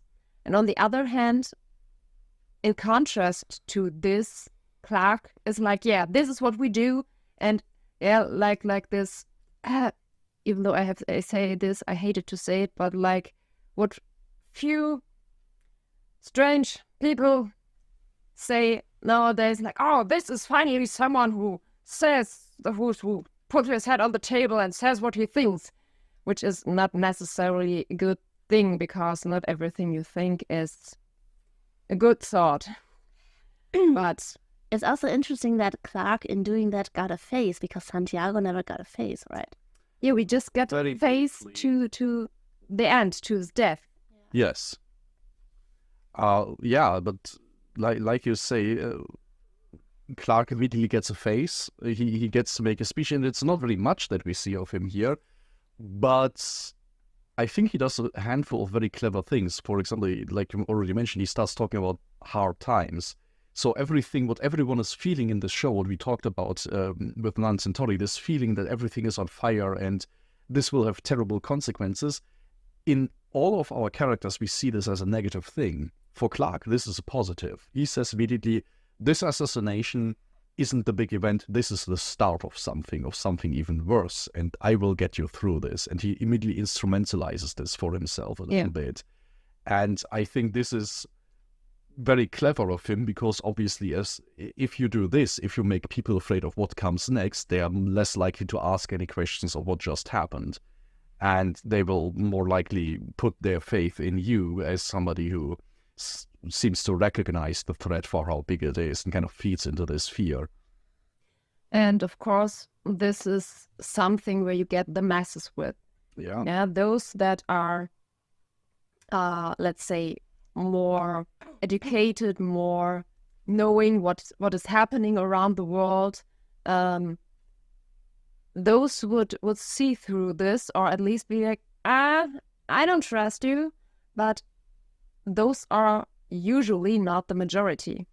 And considering what Down Under looks like on B5, you can be rather sure it is everywhere the same. And therefore, I mean, I think we would have like a big gap between those with knowledge and money and those without, the majority being on the latter. And therefore, there are not enough people, especially with power, to say, hey, that's what's happening here, folks. Well, that also think. No. Or what I also always like to mention is that those that really see through these things are often either not in the position to say something, they are isolated, like our people on the station, and are not organized well enough, because I would really not like to picture most human societies as being so easily taken over by ideas like that, but just to really confront them in a manner that works, you have to be so well organized, you have to be so united, and all of the people that have a reason to look through them often come from so different parts of society, or from so different sides, that it's difficult to gain momentum, I guess. And not to mention the strength you need to do something like that. I mean, if you just think about going out and demonstrating, I would like to do this, but honestly, I don't have the strength to go out on a demonstration for several reasons. But there are all of these reasons, all of these different reasons. Yeah, I think what the really insidious thing is that he kind of targets the people that are right in between. Like, you have the masses down below who will be completely like, I honestly won't care. Like, we see Garibaldi trying to get them to care about some of their own that have been killed, and they're like, nah, that was a snitch, I don't give a shit. So that's a problem. And those that do care about the effects, those are the ones that will easily believe when the government tells them this was a fusion reactor that blew up. Easiest explanation, there you go. I feel like what Clark is doing here, he's attacking everyone who is educated and who is critically skeptical of things, but he attacks this like reptilian part of their brain that tells them something doesn't add up, it must mean something. But if you have even our characters, our hero characters, who are questioning this kind of stuff, if they don't have access to any of the information that Garibaldi could give them of the plot that actually happened, all this means is that they will sit there and see there is the official explanation that doesn't add up, that doesn't make sense. And here's Clark telling me what just happened is the start of something bigger, a start of bad times. And so I feel like he does this horrible thing, which, people like this, politicians like this are very good at. You catch the people who are thinking about the issues, who are interested, and give them a cool and interesting plot that they can latch onto, that they will invest themselves in, without giving them any of the actual information. And this is the hard part, because those aren't necessarily people who are too stupid to do anything about it. They're just being misled in a very interesting way. Yes, also here I have to say the historical parallel I drew in the beginning is of course only fitting in part, because what the incident that I talked about was caused by someone and then used to blame the other side, while here we have this big incident that is not exactly immediately used to blame someone, but just used to overthrow the system. I just wanted to point out that I see that there are differences as well as parallels. I mean, every sequel will like all the historical parallels in Babylon 5 even itself sees, like, but it's always good to mention that. I just didn't want to sound stupid. So yes, this misleading, I had a point there, I'm sorry. Go on talking. Maybe to go on there, he's, like you already said, he's selling fear. And it's like with the news, there are a lot of things that are important to report about, but usually those with, well, let's say that indulge the most fear in people is the one with the most time on TV. Even though if there is nothing to report on.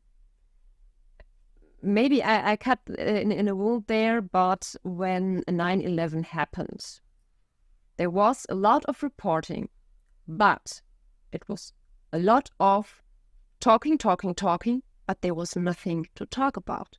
There were no informations, there were just pictures.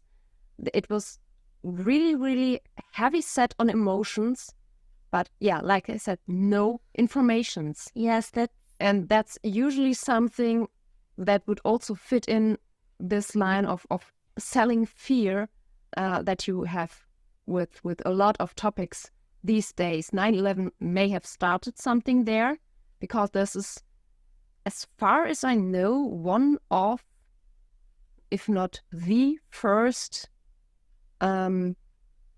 catastrophe happening that was filmed while it was happening. at least on that large scale. Yeah. Yes.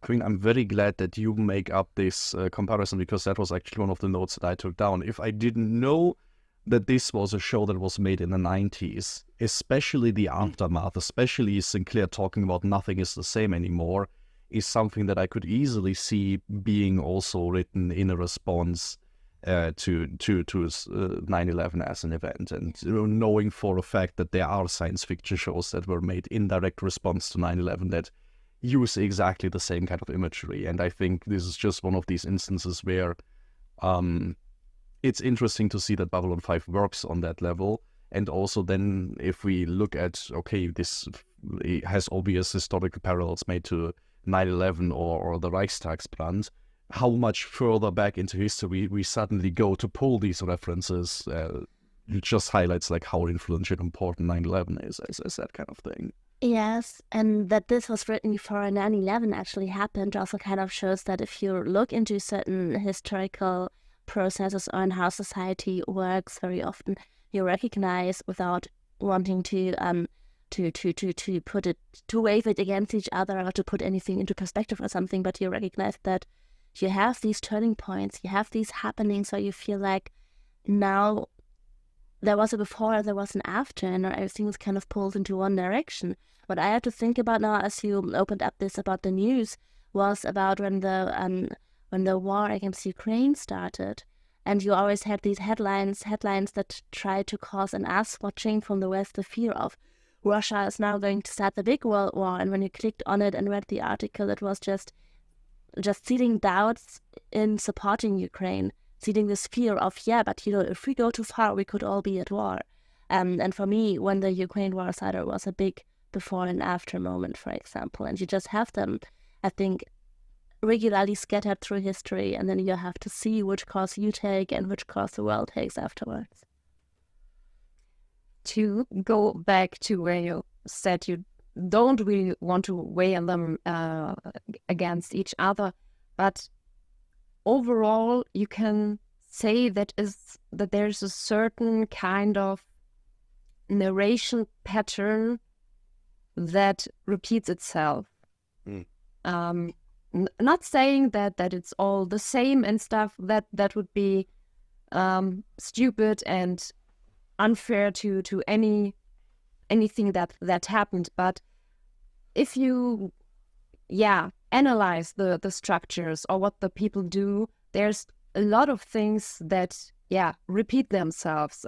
I did this in university in a seminar about epidemics, and there is a lot of, which is really scary, a lot of narratives, a lot of things that happened when Corona was on its way, that you could find like in works of about the Black Death. Yes, that was great. And Somebody poisoned the wells. Yeah, that was great to see. Yeah, like there are a lot of structures, a lot of things where you would when you if you read this, like yes, you would read this and, oh my gosh, the people, they were so stupid. But if you then look to the present, then, oh, that looks awfully familiar. Yeah. And then you start really feeling uncomfortable if you see these rather similar patterns reappearing again and again. Because I think, of course, our brain and our psychology kind of often reacts in similar ways. I think what I just meant with comparing was like, I didn't want to say like something like, yeah, something like that. 9/11 just happens every few years and then we change. Like some people do that, and then you always come out with, okay, so there are people, I don't know, starving somewhere on Earth right now. So why are we talking about anything? That's something that's a road some people take in these conversations, and that I hate. Of course, totally with you. But of course, it's totally interesting to compare and to find these parallels. Of course. Which, of course, doesn't lead to something like, oh, history's repeating itself again and again. No.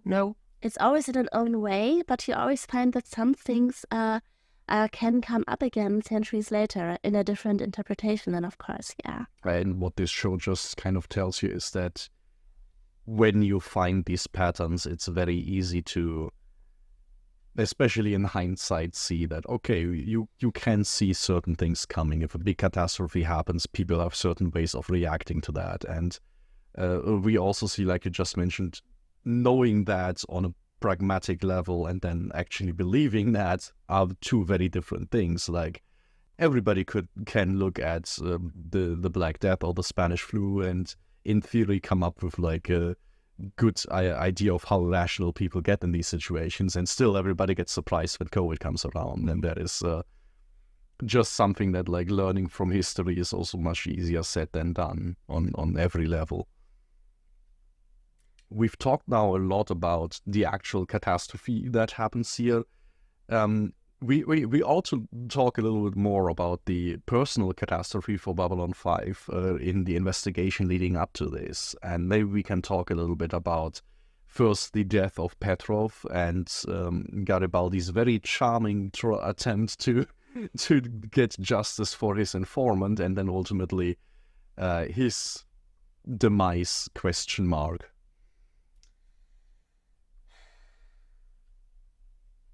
I mean, I found it funny that you were so not surprised that this one security person whose face showed up a few episodes ago actually did something.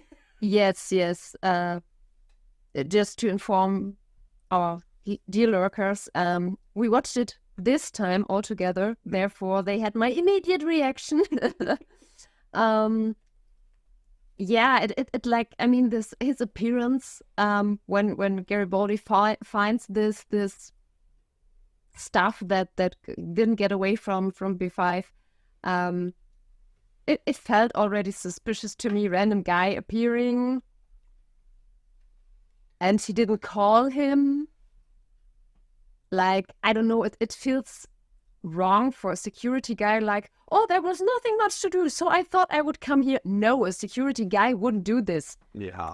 He would stand there until his shift ends, until someone continues to do his jobs. So yeah, there is this is absolutely wrong.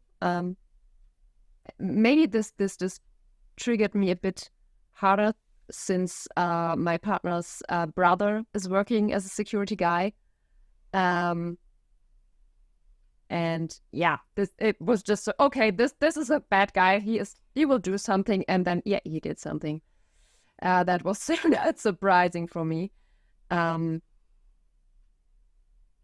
So yeah, that plot line was therefore a bit boring for me because it didn't feel interesting. Therefore, and I have to admit, maybe I wasn't that into it like in the other things. Therefore, I think we see this as, we are talking about patterns in history repeating, and this seems to be a pattern that repeats itself in season 1 of Babylon 5, that the quote-unquote mystery plots aren't necessarily very big, like, puzzle boxes for us to put together. I think, especially in this case, by the time we see our traitor security guard, he's already decided he's gonna shoot Garibaldi, so there's not really like much pretense. He's like, I just can't make up these numbers on this thing that you asked me for, and just hands it. It's just like, yeah, man, you're not even trying at this point. What for me always helps in these instances a little bit is just going on the lookout of, okay, but what does that tell me about the characters that I might be interested in? And in this instance, this tells me Garibaldi is a good detective. We've seen this. He is good at making connection. He's good on following up on people. He apparently has an informant network in down below. Good on him, even though he seems fairly dismissive of people down below most of the time. But he is also a person who considers himself a very good judge of character. And I think this is something that we've seen throughout the season, where he says, I'm suspicious of everyone all the time, where we've seen that he's very critical of the government and any kind of authority. What he does is he trusts people. He's on this station because he trusts Sinclair, and Sinclair put him there and such. So I feel like this is what Garibaldi is as a person. So if he has at some point decided to trust security guy A here, once he's made that choice, this becomes a pretty big blind spot for him. And when all of these red flags pop up that you mentioned, that, like you say, any security guard should become like incredibly suspicious about, he doesn't really. He has decided this is a trustworthy guy, and he runs with that. And arguably to a fault, where he gets shot in the back, where a better security chief probably wouldn't have. On the other hand, you have to give him that, of course, he has to trust a few people somewhat blindly, because otherwise you can't do this job. Because otherwise you would get paranoid and see behind everyone a terrorist, a traitor, or anything like that. Absolutely. And I mean, to some degree, we've seen Garibaldi do that, right? Like, it's... Also, how could he have gotten out of that situation without being shot? Like, what would he, if he had noticed that something about that person was off, and he was like, oh, you know what, I'm just going to take this with me and you go on a break and see you later.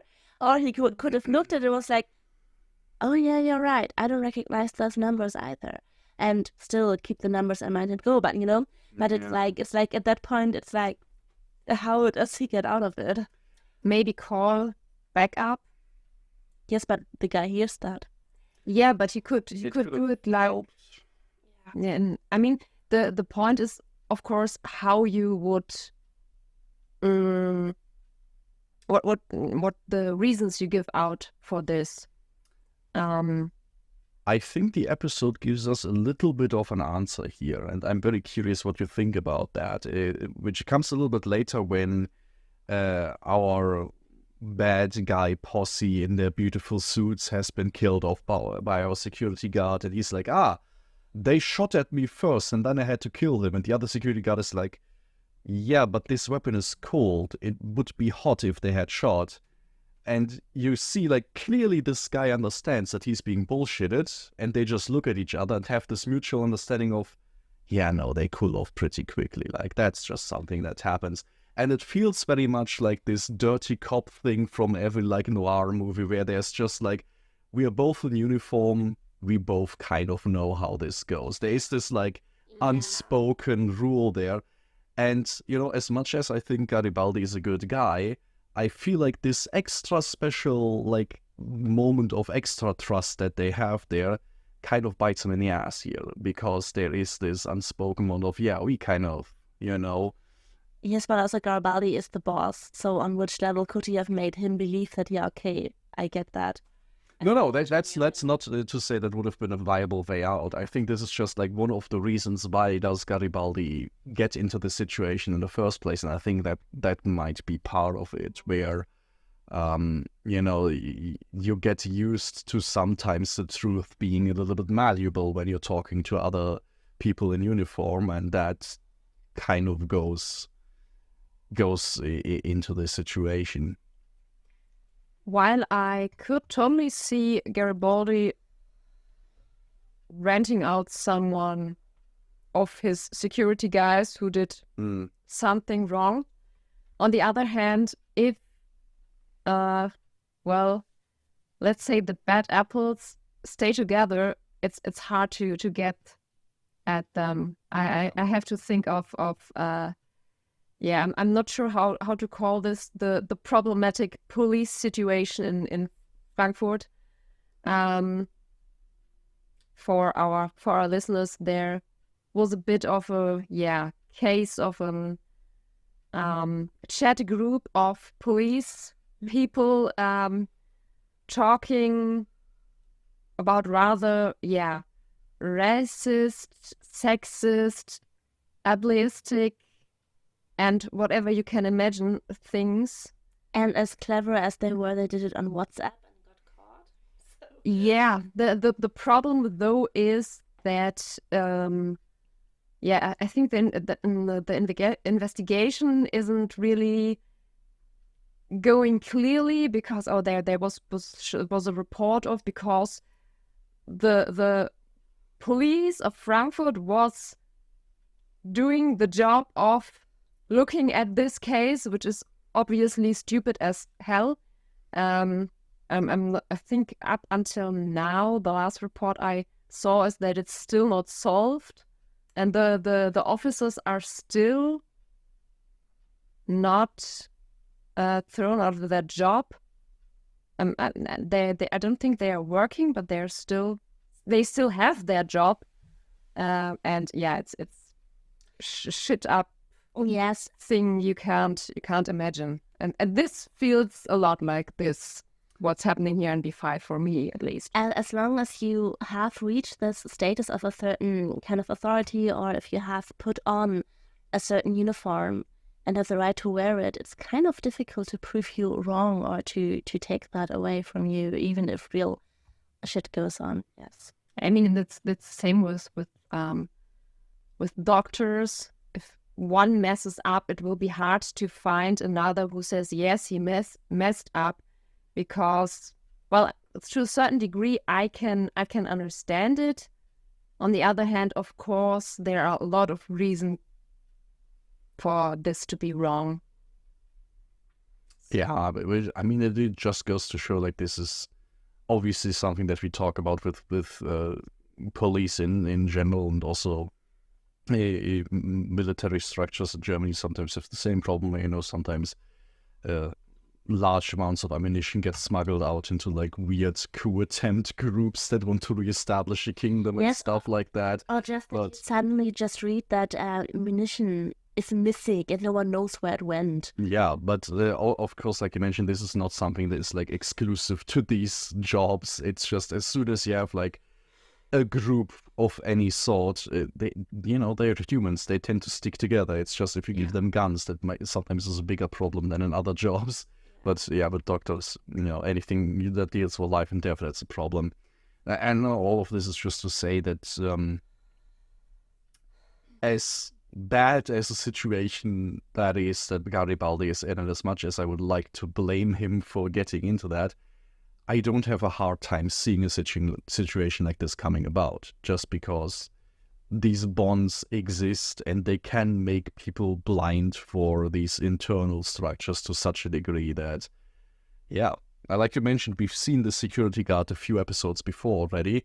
He was never really competent. He's always kind of, a questionable choice for his job. And so I think, for me, I really view it as Garibaldi, for all his good qualities, sometimes he's a terrible judge of character. And it's just very bad for somebody in his job. And I also think that we have someone so far up in the security of a place like Babylon 5 who is involved into this plan to kill the president, just gives you an idea of how deep into Earth Force this group is involved. So whenever you now talk to someone, may it be the senator or anybody else who brushes you off, you never know, is it really just to keep the situation down, or is the person involved? Or just an asshole. Or just an asshole. Because this plan is huge, which is also one of these things where, once again, this finale does give us some satisfaction after watching the entirety of season 1, because we keep hearing about, we've got friends in high places, there's stuff going on, Psycho is controlling everything. We keep hearing about these things. Now we know that's real. This is something that actually happens, and it can happen everywhere. It's not just the security force of the president in the episode with Garibaldi's past ties because other people are incompetent. No, it can happen to our characters as well. They can fall victim to this just as easily, which just adds once again to this feeling of everything is on fire now, and I don't know who's going to be giving me water or kerosene to put it out. So it's a massive problem. I think what does give, or no, let me rephrase this. What lets us miss this dramatic high point we usually have in the last episode of a season is that we don't see much of this. We just see more of the end results, like the destruction of this airship of the president. We don't see this tension building up. It's just like bam. And I think this is, we said the show keeps zooming out, but at the same time it is still very confined to the perspective of Babylon 5. Yes, and even there I think we not that we, although maybe I think that also plays a part into this, not all of characters of our main cast are included into this feeling of everything burns. I mean, we see Veer for one moment at least, but for example, where is Talia? Yeah. I mean, she is important and she's part of the main cast, and we have this final, and she's not even in the picture somewhere. And I think that we have this also that Catherine is just there. And from the last episode they had together up to this getting married, there's no more interaction between them. I think that we miss all of these character moments and also make this ending maybe a bit unsatisfying. Yeah, and even though, I mean, we have Ivanova, but she is a bit disconnected since she's not playing a major role. We have like 2 or 3 instances where we see her with hey, you want to be my maid of honor, and I think one short moment in the CNC, and then when Garibaldi gets operated. Otherwise, we don't see her, and she has nothing much to do. Like when Garibaldi is missing, what would she do? So far, I would imagine that she gives hell to the rest of security, like go search for your boss and don't come back until you find him. Yeah. And this is all the things that we are missing. Of course, we have limited time, but still, the emotional part is not that heavy in this episode, which just makes this feel rather distanced. I don't know if I would call it necessarily that the emotional part isn't as heavy, but it puts the emphasis on a very unsatisfying part. Like for Ivanova, for example, I feel like I don't disagree with this choice. What it does do is it relegates her to very much the perspective of an observer, which in other episodes I would completely agree is sad for her to see because she is a character who can do a lot of action. But with all of the events that happen here, even if we see her chew out the security team and stuff, it would still end at this sense of she is an extremely active person who wants to do something, and there are just things happening outside of her control. Yeah. To such a degree that, this is what shapes her emotional experience, I would imagine, in this story. The problem I have is we realize this because we're talking a lot about it. That's absolutely. If you just watch it, even though if you watch it the second or the third or whatever time, I can't really imagine that all of this is something that sticks with you as a viewer. No. And that's, again, I think is a problem. Of course, it's nice that there's so much to analyze, to see, to interpret, to link to. But if you just watch it, I think it's not much that stays with you, and which makes it problematic for people to keep it watching, because it's another episode that feels unsatisfying. I mean, if you think, for example, or a show that that I like to compare in this regard, where you often have a show that I like to compare here because you often have funny and interesting interactions between the characters, and sometimes even maybe a bit too much, is actually Stargate Atlantis, where I feel like if we had a showdown like this, we would have a lot more little character moments where you see how everyone is involved. Like, I feel like Talia would have gotten at least her moment that kind of summarizes her on where she watched the news, or we would have had these 2 minutes of Ivanova screaming at someone so that you have this little one Ivanova moment. And I think losing the main cast out of focus here, is a problematic choice. And I definitely would have liked to see more of that dynamic. Yeah, because if, especially this main cast, we know by now how they take what's important to them, what's their traits, and missing them out feels like this is not that important. Yeah. I think this summarizes it quite well. Yes. Do you have any more on that? I think the closest thing would be the Sinclair side of things for me. Yes. Maybe before we start with the plotline, I have to say I was laughing when I think this is it's not the first time we see him in this episode, but after the whole arguing between Londo and Jakar in the beginning, we have him and Catherine in his quarters, I think. His dressing, oh my gosh. I had a really, really hard flashback, like what a certain kind of people in the 90s were running around in Germany with a special haircut. You look like you're still missing. Yes, I still don't know. I think one of the most iconic people of this look was Rudi Völler. Yeah, no, I think I get the haircut, but where was it in that episode? The clothing of Sinclair. This balloon jogger outfit he had. Yeah. Oh gosh, I had to laugh so hard. Maybe we can for the people looking at this on YouTube make a comparison between these looks, because it's always a look, especially the combination with this haircut, where I just want to run away because it just it feels wrong in so many ways. And if the show like draws parallels to not 90s America but 90s Germany, that's not a good thing. That means that even for 90s standards in the US, that would have been a look of some description. Oh God! Because the 90s were not a good fashion decade in Germany. Certainly not. No. But better than the 80s. No, that's a different podcast.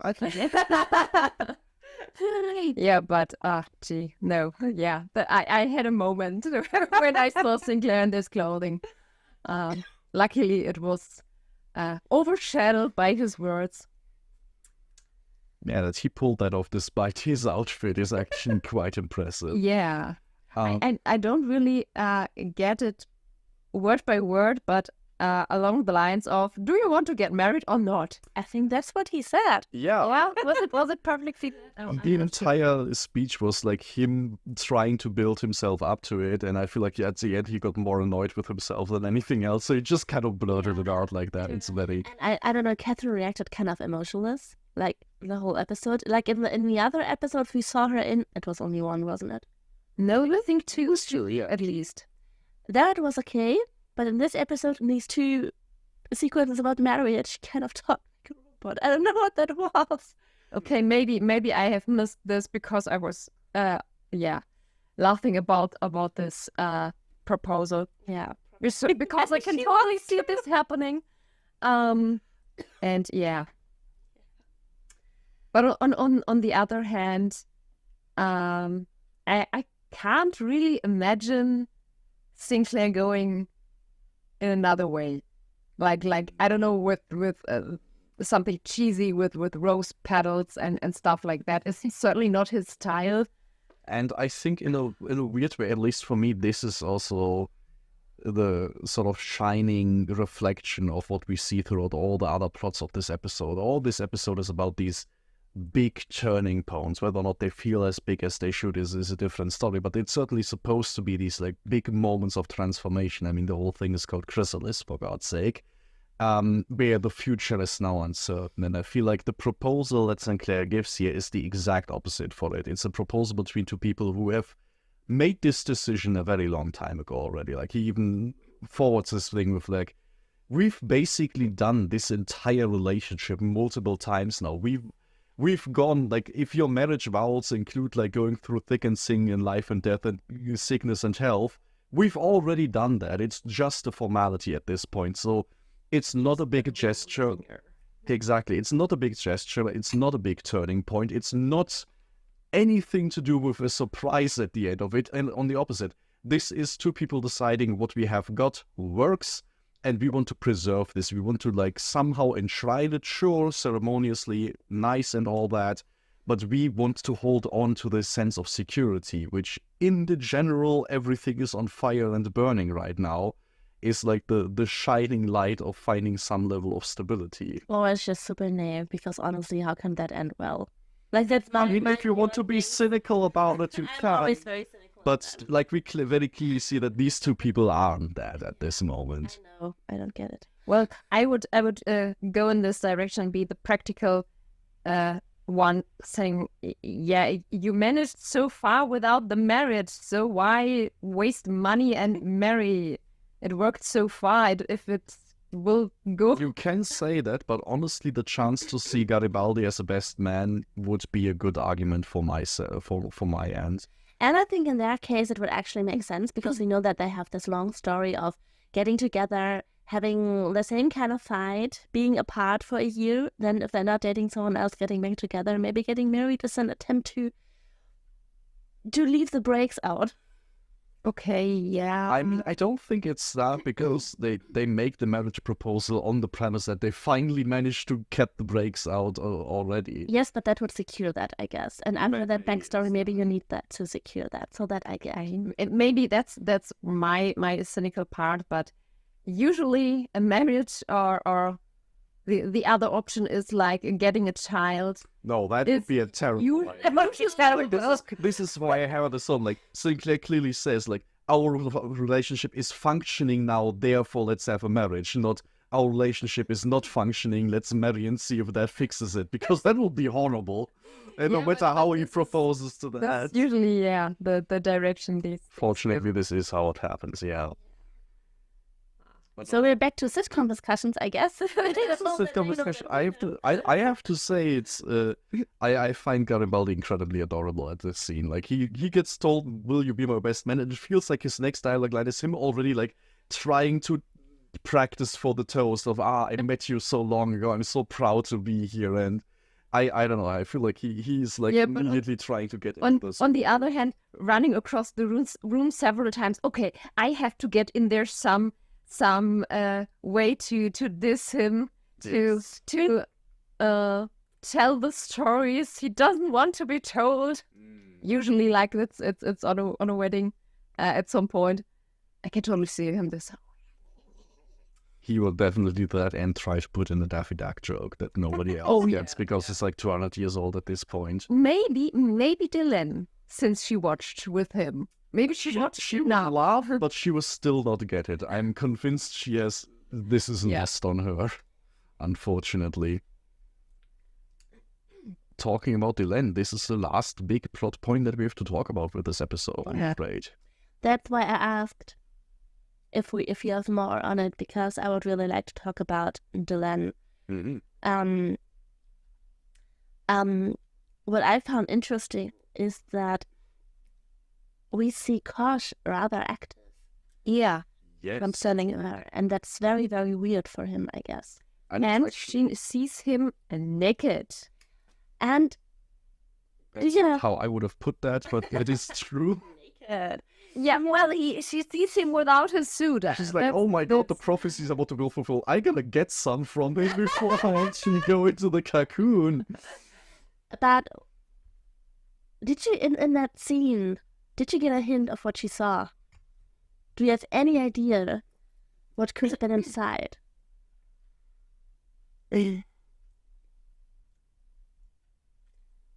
Not technically what in a material sense, just something. Yeah, well, that's connected to this prophecy, that either something that should be a result or a part of this prophecy either happening or like the end of the prophecy. I thought something like that. Maybe it's the prophecy from Babylon Squared and she actually just saw old Sinclair with his scar. And he was just glowing. Glowing Sinclair. Oh, no, this is going far too much into Twilight. Yeah. Or, Because actually, I don't know if we want to say that out loud yet, but No. in that scene there was a hint of what she saw. Oh, no, not to say it. Okay, we will get there. Now I want to rewatch. There was a hint. Excuse me, you have to do the rest of the podcast. I have to rewatch. you watch like slowly in the background. Yeah, I mean, the future is insecure, and she's in her chrysalis, and she is working on this prophecy, and I think she's constantly talking about a prophecy, and we are not aware of what is inside, what it says. And she finds the signs that it is coming true, it is happening now, and it's doing something super invasive and extreme to her body. And while she's doing that, all of Earth, all of our world, it kind of has this nervous, fiery feeling. So I kind of always felt like, without knowing what comes next, really her body, like her physical being, becomes like the symbol for the state the world is in. And that is kind of poetic, I think. Yeah, it totally fits. Like, this is why she gets to name the episode, right? With her actions. I feel a bit bad about saying this, but before she got into this cocoon, where she placed the last part of this thing in her quarters, I was just like, oh, nice, she finally finished her puzzle. I mean, yeah, she's been working on this for a little bit. Any idea what that thing is? Beyond being like a very elaborate D&D map? Well, it has some connection to Sinclair. Does it? Yeah, well, she's like, you have going with this little thing at the tip, going to Sinclair and asking him, you know what this is? You have seen this before. Okay. And they did something with this. I don't know. Maybe it's like Harry Potter, like the. This is Horcrux. No, not the Horcrux. It's unkillable. Yeah, there's a really nice joke, by the way, about what if Voldemort would have put one of his Horcrux into Nokia, this special Nokia phone that you couldn't destroy. Or if you would have just taken 1 cent coins or whatever. Actually, you know what triggers my inner monk? That Voldemort, who is like such a drama bitch, makes 6 Horcruxes and the 7th one is an accident. Like, I can't take it. He should have made 7 and Harry should have been the 8. Yeah. But That's another podcast. yeah. No, but like some sort, yeah, like the prophecy, Mm-hmm. like a not a conversation, conserving thing of this prophecy, and that it somehow reacts with the people involved in this prophecy. But why is she in a chrysalis? What is happening to her? Yeah, because her next evolution stage is important for the prophecy. I think we talked about prophecy a little bit, and I'm actually not quite sure how often this happens, but she keeps talking about the prophecy and what Valen said. And we have no idea what the prophecy is. Like, up to this point, I didn't know the prophecy included Minbari butterflies apparently being a thing, and It's the 90s. Of course you have butterflies. I guess so. No, but it's just this thing where we have this character acting on a very important prophecy, and by all accounts, she seems to be the chosen one if she puts herself on the Chrysalis of some sort. And the way Lanier talks about it, this doesn't seem like something that has been done before, at least often, because everybody's just like, we don't know what's happening here. So she built this machine, but clearly she really, or this crystal puzzle thing, whatever it is.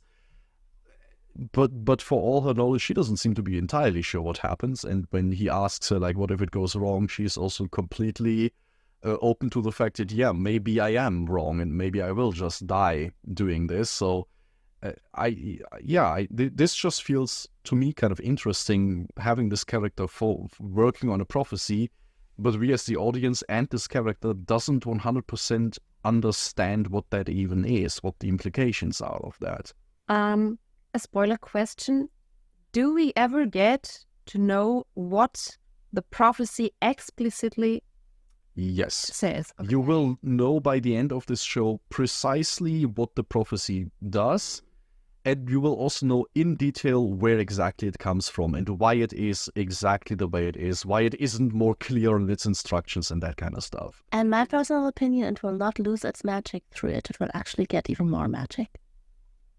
Yeah, okay, because I think, the whole problematic of prophecies, we already dived into this. And I think withholding the information, what the prophecy is a rather smart choice, because if you have like the explicit words or rough ideas, you start like matching things. Oh, this would be this and that, and this is fitting, which is can be a nice puzzle for the audience or reader or whatever media you're talking about. But overall, it's, at least in my opinion, more problematic because you raise rather explicit ideas of what will happen. So if you keep it foggy, there's just a broader way of interpreting this, and therefore you're not like, oh, this is a stupid prophecy, because there is nothing you can really build your ideas on. I think you talked before a little bit about prophecy stories, especially in ancient mythology, right? Where as a storytelling device in modern fiction, they can be kind of a problem because they either take all the tension out of it by telling you explicitly what's going to happen, or more often they make your main characters look very stupid because it's like, you went to the Oracle of Delphi, which has never worked for anyone ever before without backfiring in some horrible way. Why would you do this again? And what this show does very well is the prophecy, you will learn more about it, but you will learn about it in a way that at every step of the way, you also know why the characters are interpreting it exactly the way that they are doing that. And if there is room for things to go differently or so, you will have a good understanding of why that is. And a little bit of this is happening here already, where you see this process that Delenn has. She clearly has an idea of where in the prophecy she is at and what her role is, but she's also entirely uncertain about that. She needs confirmation of some sort about that from Kosh. And then she's in this kind of blind trust in Kosh.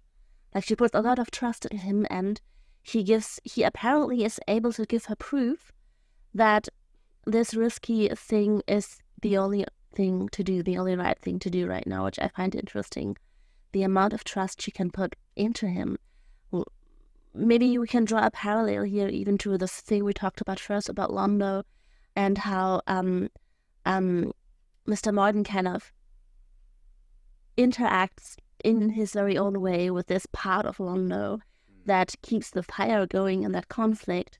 And Delenn is in parallel putting the blind trust in the integrity of her body in the hands of Kosh. I think there are interesting dynamics with these mysterious characters going on here. Especially because the dynamic there is a little bit layers, right? Like, she goes to Kosh for confirmation, but not necessarily for confirmation that it's going to work. She, after that, still talks about this transformation very much as something that can go wrong.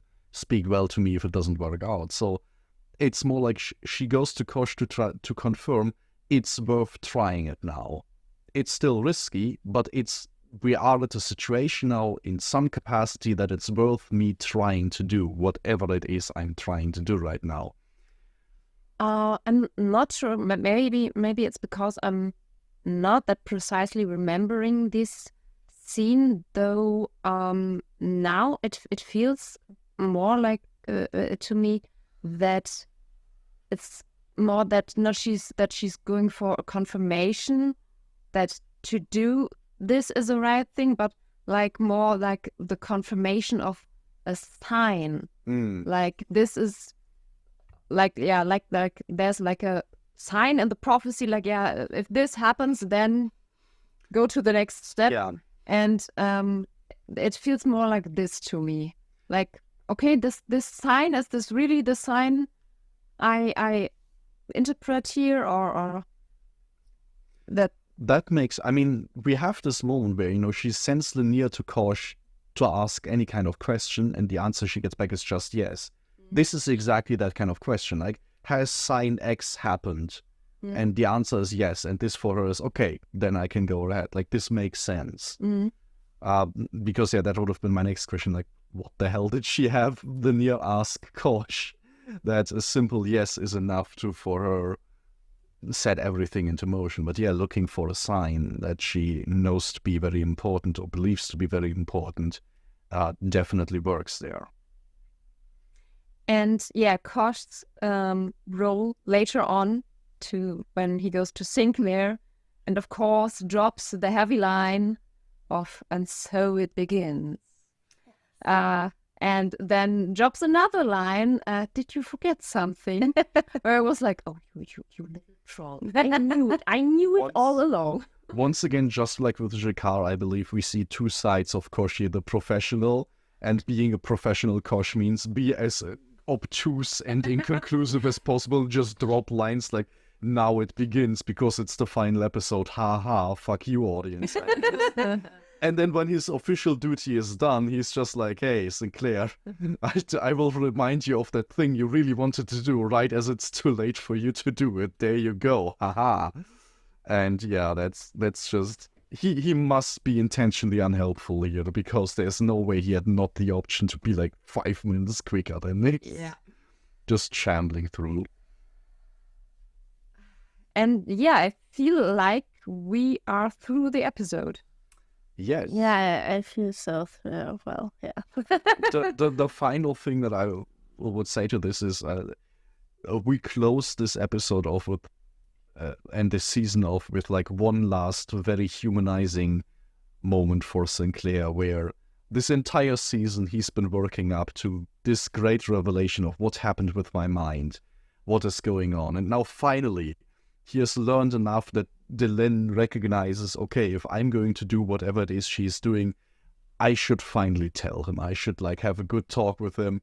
And then he misses it because he's human and he forgets. And he can't even be mad about this. He's sitting there with his like 5 in the morning beer and just so done with the day and the work and everything that happened. And at the end of the day, you know what? It was probably not that important. I just need to get some sleep. And I just feel like that is very unsatisfying as a conclusion to this plotline for the season. That is completely valid. But character-wise, it's just I don't know how he could have dealt with that any other way. I'm not sure if I had the energy left at this point to even go to Delenn. Yeah. And just like, you know what? Whatever. I will talk to the butterfly. It's fine. So, what do we do now? Is it tapestry time, or do we... We don't really need a tapestry time because we will have the entire season's retrospective. That's true. Is the next episode. The next episode, which is also going to be a special gala. Yes. So get out your nice outfits. Nevertheless, instead of a tapestry time, I would like to ask one question of our newbie. Because we are going to look back at the entirety of Season 1, of course, and we are going to look at the entirety of Season 2 in the next relatively near future. Given where you are at now emotionally with this Season 1 finale, and it clearly didn't provide the big boom that Susan Ivanova promised, what would be your hope for Season 2? What should this series do? What should change for things to become more satisfying? And that can be anything from tell me finally what is happening with Sinclair's head to something more abstract, like maybe more linear storytelling, maybe, something to that effect. Well, it's not a special information story thing. It's more like the how the story is told. Like, Okay. we more or less agreed in this episode. There's a bit of drive missing. Mm-hmm. It's this unsatisfying feeling that is with this episode, with which we had with several other episodes earlier. That this kind of storytelling is a bit more, let's say, refined. That takes you more either emotionally or anything, but that gives you on one hand this feeling of, oh my gosh, there's really big and drastic things happening.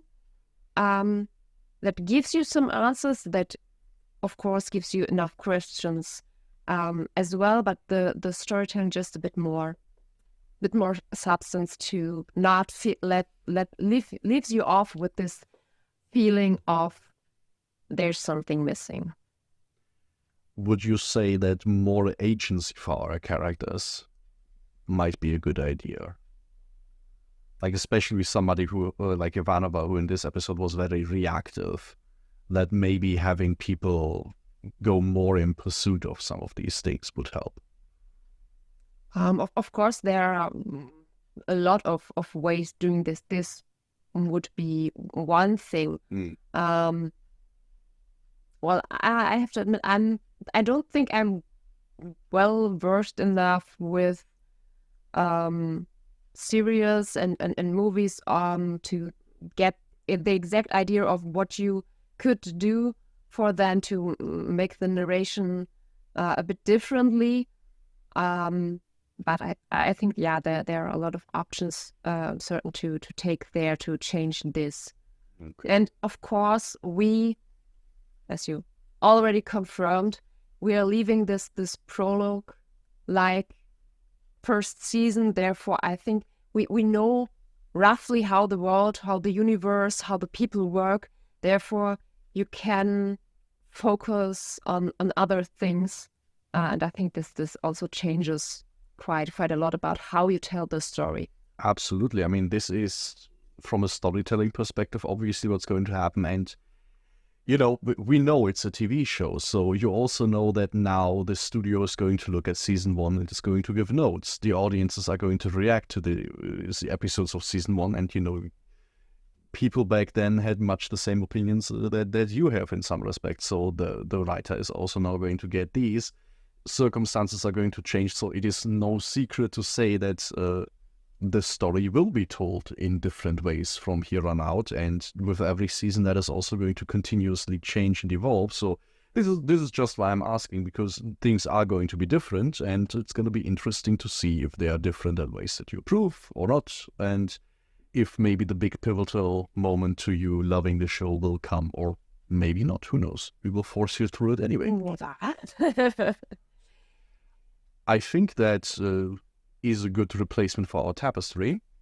So this does our replaced Tapestry segment then. And of course, we always have our community question, which this time around is going to be once again directed at first-time fans of the show who caught it back in the 90s. How did it feel to have to sit through like 6 months, 12 months of waiting for the next season, and what got you to it? I know that a fair amount of people also didn't catch Babylon 5 in the first run, so they didn't have to wait just like we did, and maybe that is due to this first season finale not being the most gripping, perhaps, to get people to tune in next time. But I hope, or we hope, you do this with our podcast, that our next episode is going to be interesting to you, because it's going to be a very special gala episode where we do a retrospective of the entire season 1 and also hand out prizes to favorite scenes, favorite characters, least favorite characters, and that sort of thing. And we are still preparing a lot of very fun and interesting rewards for that.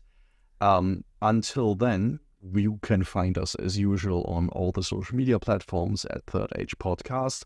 And of course, you can find our podcast on Spotify, Apple Podcasts, Amazon Music, and the likes. But of course, here on YouTube, We're the cutest because here you can see us. So we hope you liked our last episode of the first season. Hope you tune in for the next episode. Have a very, very happy new year. And please come back next year. Until then.